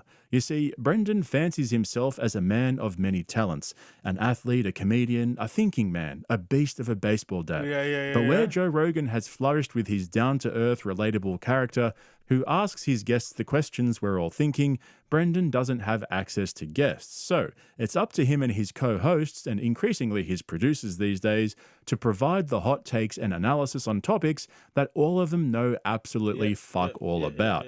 Brendan calls this the deep dive. No, you went. You did. I know you like these deep dives. Yeah, that's why I wake up and like the deep dive on this stuff. Yeah, I gotta get some. I've covered many a deep dive on this channel, most recently from Brendan Schaub, the lawyer. Whether you're guilty or not, whether they find you guilty or not, whatever they're gonna find you, whatever he's gonna, appeal this. Guilty or not. Whatever the end of the verdict is, whatever it is, way, even if in the retrial or whatever in the spit it out. Spit it out. Even the appeal. And so even after butchering Conor McGregor's recent civil lawsuit loss, where Brendan repeatedly displayed his lack of knowledge on complex legal matters, he recently went on to counsel McGregor in his business affairs as well. So his nut is this every month, and you can't get out of those. And those boats, and again, unless he paid all cash, which hopefully he did for all this, so he doesn't have a big, huge nut every month, but chances are he didn't pay all cash. So his monthly nuts, just based off what we see online, is a few $1 million a month. Most of that was taken care of from the nut he was getting every month. I keep saying nut, sorry. Most of that was taken care of from the money he was getting from Proper 12. I'm getting $5 million a month. That covers my nut every single month. So you go from your nut of making $10 million a month to zero. So to clarify for those of you who have no idea what in the fuck he's talking about there, when you're rich and you can't beat the allegations, you have less money, so you can't afford to continue living the high life. Those are the basic nuts and bolts of it. But it was this past week where we really saw Brenda go off the deep end with his take on the healthcare CEO shooter, where true to form, he identified with the CEO and not the shooter. Now, all jokes aside for a moment, because this is actually a fascinating look into this guy's brain. And just to cleanse the palate and set the tone, let's look at two hot takes from people who have managed to successfully read the room with regards to the CEO shooter situation, and then compare it to Brendan's breakdown. You know what's annoying me about this kid who killed this CEO is none of these news programs are talking about the incredible lack of empathy from the general public about this. Because of how these insurance companies treat people when they're at their most vulnerable, after we've all given them our money every fucking month, and now we finally need you, and all you do is deny us. And then these pussies and all of these things are taking the pictures of their CEOs off their websites. You know, I got to be honest with you, okay? I love that that fucking CEOs are fucking afraid right now. You should be. By and large, you're all a bunch of selfish, greedy fucking pieces of shit. And a lot of you are mass murderers. You just don't pull the trigger. That's why it looks clean. That's why these people look, oh my God, oh, he was just, walking into a hotel. It's like, okay, but what was his job? What did he do? What was the results of it? Well, Jamie and I were just talking, and they think they have a photo of the guy who whacked that insurance CEO. Oh, yeah. Yeah, they think they have a photo of his face now. Oh, they do, huh? Well, I would think with the amount of cameras. Or they picked it up later. I think, there's cameras everywhere now. If I had to guess, some guy who got fucked over. Apparently that company is really bad on denying claims. 34% denial rate. Something normal's like 16. Yeah. Jesus Christ. Those guys. I don't think anybody's going to be crying too hard over that. Yeah, maybe his family, but that's about it. Yeah. It's a dirty, dirty business. The business of insurance is fucking gross. It's gross. At a moment where the stakes are high, the tension between rich and poor is on a knife's edge, and the social contract with government is hanging by a thread, Bill Burr managed to capture the thoughts of the masses without inciting violence, without condoning murder, and without spreading hatred. He simply said the quiet bit out loud in the most Bill Burr way possible. Joe Rogan and his guests also understood the underlying tensions at play between the insurance industry and the everyday person. Brendan Schaub, on the other hand, had a much simpler explanation. Let's hear this. Nothing to do with politics or sociology, no accounting for cost of living pressures or economic conditions. See, our boy Bappa understands these things on a more human level. He put himself in the shoes of the man himself. We've seen Brendan the lawyer, Brendan the business shark, and Brendan the accountant. Now we have Brendan the criminal psychologist. Hey, real quick, how many chicks you guys fucked? Apparently, this kid, smart kid, wicked smart kid, clearly his hero's the Unabomber, but Ted Kaczynski. But apparently his family, he became estranged from his family. He got a back injury, like a really bad back injury, and they did surgery, I guess, and it didn't help. And since then, it just mentally broke him. And I guess he was saying, like, he can't have any physical contact with women because his back's so okay, like now get a point. So that just drove him crazy. Look at that. Are those really his screws? Yeah. Well, first of all, those are the biggest screws I've ever seen in my fucking life. What's going on there? What is that? Hold on. I don't believe that's a real picture. So, but back to him, apparently this kid did that and never got fixed. So he was in agonizing pain all the time and couldn't be intimate with women. And it drove him crazy. Anything else? Like legit crazy. Anything so else? He didn't speak to his family for at least a year. Okay. His friends and family on his social media reached out, were like, hey, hope you're okay. His one best friend was like, hey man, try and plan the wedding. You committed to it. What's going on? Get back to us. He was in Hawaii. Yeah, I know people that have those huge screws and they're not from football and stuff like that. And sometimes that's why they get away with it. And it helps it. Yeah, sometimes it helps. Yeah. But for him, it didn't take. Who knows what happened? God. Who knows if it was a botched surgery? That looks like a joke. I mean, I can't believe But that's real. I'm sure there's other ways you can deal with it. You know, the PRP, stem cells. You go down to Tijuana. Think about it. That CEO would probably still be alive if this kid went down to Tijuana. Jesus The one I heard is, Christ. like, I don't know how he injured his back, but he tried to go surfing. Of course he's on the CEO side. Of course he's on the CEO side. And of course he cannot see anything from the point of view of that kid. Of course. And then it was just, he was in pain for like weeks after. But apparently he got in a really bad frame. But that's why he got the was surgery. telling his buddies, like, dude, I can't even have sex. Like, it hurts too bad. Like, I can't be intimate with women. I think that he might have just gone crazy. There's a thing. Young people, young men, schizophrenia and stuff like that kicks in when they're in their 20s. See, I don't think that's You never know. I don't think Maybe the drugs he was taking. No, I don't think it's any of that. I think he's under a lot of pain, and then when it becomes the women. It says he had pain for years, but it doesn't say exactly how he got it. Friends have revealed he had been dealing with severe back pain for years. Crazy. Make you crazy and just be like, and everything's dark, like, F this world, and then you can't hook up with chicks. So then, you wouldn't call him an incel, right? Usually incels, because it's not that he hated women. Clearly women like him, he just can't bust nuts. There's something, so that's a good looking boy right there, okay? That is fucking brilliant. Honestly, when I heard this for the first time, I paused and I thought to myself, what did we do to deserve such high-grade podcast slop? Exactly. Our boy Bappa's got it all figured out. Despite the protests of his producer and Exactly. Big up DGen. Thank God for this insightful perspective. Exactly. If you were really anxious and curious and needed some Luigi Mangione insightful commentary, sorry, TFATK is the place to be. It's Pacific episode number 1048. Co-host, it had nothing to do with the manifesto found with the guy or the socio-economic climate, and sure, this kind of shit builds up over a long period of time with various factors involved. I mean, it's a complex situation with a lot of moving parts. I'm sure you've all heard this by now, but the healthcare company the CEO was in charge of had the worst policy payout ratio in the entire industry. But not for Brendan. Nope. Bro just needed to bust a nut. Fucking amazing. That has to be one of the most redacted takes I've ever heard come out of his mouth. I mean, that's the kind of explanation you'd expect from a middle schooler joking around with his buddies, not a 41-year-old baseball dad of the year. However, as per usual, things got worse. And can I just say, what's with this endless fascination these days with SA in prisons? First, we heard Andrew Schultz fantasizing about it over Kendrick Lamar, and now our boy Bappa has let his own prison fantasy slip. This kid had a crazy IQ as well, so I'm sure he related to the Unabomber in that sense. And then you have this super darkness because you're always hurt, and then you can't bust nuts, and you're an attractive dude. So I guess you roll up on it. But to kill someone, come on, dude. I mean, if I'm like in insane, crazy pain, guess who I'm gonna kill? Your dog. Myself. Yeah, of course. Yeah.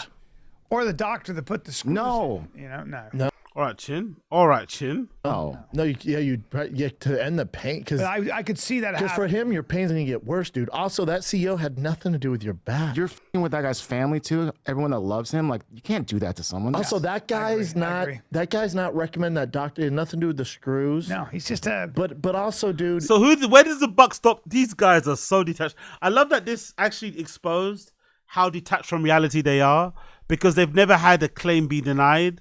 They've just go to doctors and pay them outright for the services. They don't need to. They don't require health insurance. You know what I mean, they're rich enough to just probably pay for the service itself. So I love how this story, even though it involves an affluent or somewhat a kid from a well-off background, it still exposed how detached from reality these comedians are from a kid like that. A kid like that went to all the best schools, great upbringing, gets pushed to the brink. They can't even imagine or try to understand how you could get to that position, because they've never been in that position where they've been needing healthcare and couldn't get it. This never happened. They've never not once had to get healthcare and couldn't get it because they claimed it didn't get put forward or whatever. It's absolutely hilarious. You come from money.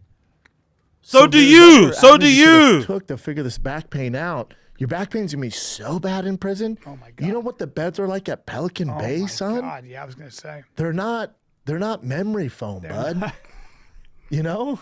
You're not your gonna have a back's posturepedic back thing. Oh, you think you have back problems now? Yeah. You just pulled landscaping duty, bud. Yeah. That's how that goes. And also, he'll get raped in jail. He's a good-looking guy. That's going to give him crazy back pain if he's going to get. It's gonna hurt. That's gonna hurt. All right, you have to lay down and take it. Yeah, nobody when they're taking you from behind, nobody's going, "You're back okay on this?" Is this No, not in sir?" prison. No, they're not gentlemen about it. they're not Then you have to lay down. Then you go, oh, there's limp fish. He's bad, and then you get that label. Yeah. You already have mental issues. Goddamn. And you're limp fish in prison. It's gonna be a bad time for him. His back's gonna get blown out Great. in prison. By the way, great joke. Great joke. By the way, Limfish. Great joke. Yeah. They might fix it. Because he has a pinched nerve. You just got to wiggle that bad boy out, boy. Let the homies run the train. Well, wiggle it out.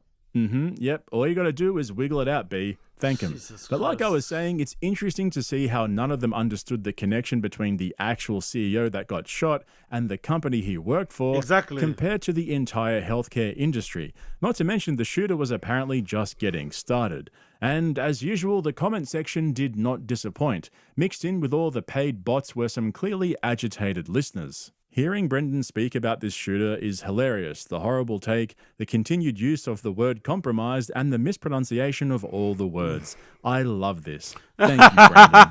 Do they all have CTE? Their take on Luigi is embarrassing. So many minutes wasted because these guys don't even know why Luigi killed the CEO. You know Brendan comes from money because he's been able to go this far in life dressing and having the mindset of a middle schooler. Exactly. Even if you don't agree, it's easy to understand why he did it. Exactly. Brendan and Brian missed the point so hard because they're so out of touch in their little bubble. Oh my God. Brian totally misses the point of why Luigi shot the CEO of United Health. Crazy. Exactly. So you'd think that after trying to milk the CEO shooter story over the last 3 episodes with special thumbnails and everything, they'd have actually done some basic research and understood the various motives of the alleged shooter other than needing to bust a nut. But as usual, they misread the room and came up with the most dog shit take possible. Of course. And the funny thing is, Brenda wasn't trying to be funny. He was actually being serious. He really thought he'd figured it all out. But there is one saving grace about Mr. Schaub. He has a tendency to blurt out the truth from time to time. We all know he has a track record of lying through his teeth about almost everything. Remember when he said this earlier this year in an interview? From the outside looking in, I mean, we're not in your head. From the outside looking in, like you mentioned at the very beginning, broad shoulders. You can just like sweep it off and on to the next thing. Let's keep going.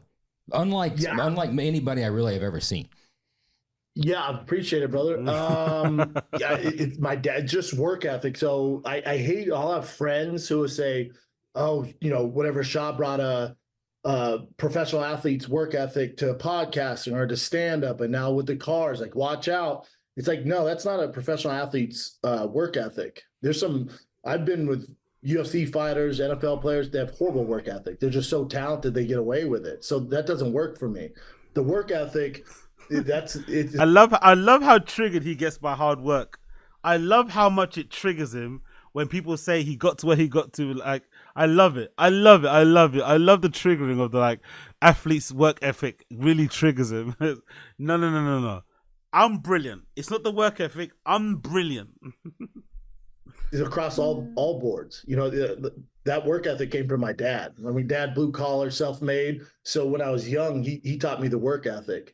So no matter what I'm doing, whether I was a janitor for a short period of time when I was young, I was the best janitor there was. I was there early, stayed late. Like it's just a work ethic. So wherever you put me at, that work ethic isn't going to change. So whether it's in the car business, fighting, podcasting, stand up, that work ethic is who I am. First, we had Brendan the lawyer, then the business shark, then the accountant, and now the criminal psychologist. But now we also have Brendan the janitor. Exactly. Maybe not, though. I'm sorry. Did you say your first job was a janitor? I was a janitor at Albertsons, yeah. Like mopping floors? Cleaning the bathroom. I got fired because they wouldn't give me the Super Bowl off, so I quit. And it was when the Broncos were in the Super Bowl. And I kept getting in trouble because they'd be like, "Hey, clean the bathroom." I'd be like, "No doubt." And you know the 5-cent candy back in the day? Yeah. I used to grab a handful of Twizzlers, go in the bathroom, grab all the old like truck and car magazines, and just sit there for hours reading the magazines, and eating the candy. Yeah. Sure. And then finally, someone was like, "Where the fuck is that Brendan kid?" Yeah. I mean, being a I had to pick the cigarettes out of the fucking ashtray every morning. To be there at 5 a.m. sucked, man. What was your first job, Bri? McDonald's. No way. Hang on. I got fired because they wouldn't give me the Super Bowl off, so I quit? Huh? Bro, you can't even go one sentence without lying. These are what I like to call the confessions of a degenerate mind. If you give him enough rope, he'll let the truth slip out from time to time, and it's almost completely involuntary. We may not know how this all ends for Brendan Schaub, but one thing you can count on is that I'll be here to document it in forensic detail. Big up never NJ. said they were car/truck magazines before. Oh, yeah, true. Good point. Very, very, very good point. Very, very good point. That's a good detail to pick up. Big up NJ Ranger. So make sure you go and check out the link below in the description to my Patreon if you're... But yeah, big up Podcast Cringe, man. Big up Podcast Cringe. Big up fucking Podcast Cringe. That's fucking brilliant. Big up Podcast Cringe. That was fucking brilliant. All right, friends. I think I'm going to break for now, then probably come back for the boxing. I think I'm going to break for now and then come back for the boxing. I think I'm going to break for now and come back for the boxing later tonight. Okay? We're going to break for now and come back later. We're going to break for now and come back later. All right? So, big up everybody in the stream chat. Appreciate you. Thank you for tuning in. Always a pleasure, never a chore. Make sure you smash the like button down below. Thank you for the people that gifted memberships. Thank you for the people that are going to join. Thank you for those that are subscribing. Thank you for those of you that are liking. I appreciate everything. I'm going to come back later and do I'll probably do it on here. Should I do it on here or should I do it on Taz? Oh, no, I'll do it on Taz. I'll keep the sports on Taz. So I'll do the boxing stream on the Taz. I'll do the boxing stream on Taz. So if you want to check out and tune in with us, I'll do the boxing stream on Taz. I'll try and get a timer working in a time that before the fight starts. I'll try and find a timer, and then we can jump on and do the boxing, and it'll be fun. Yeah, it'll be fun. So big up everybody tuning in. I'll see you guys later. Yeah, cool. Around 10 p.m. then. And yeah, man, I'll see you guys about later. Right. So we'll be back on Taz. Join me on Taz for another episode of live streaming the boxing. I'll get the link up. I'll put it in the Discord and shit. I'll put it in the Discord. You'll see the link. I'll put the link up in the Discord and shit so you can see it. So yeah, man. Big up everybody. Big up everybody. Okay? Appreciate all of you. Make sure you like down below. Like the stream chat down below. Appreciate you. Subscribe and all that good stuff. That'd be much appreciated too. And yeah, man. I'll see you guys in a jiffy. I'll see you guys in a blood clot jiffy. Okay? Big up. See you in a bit. Peace.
Hey buddy?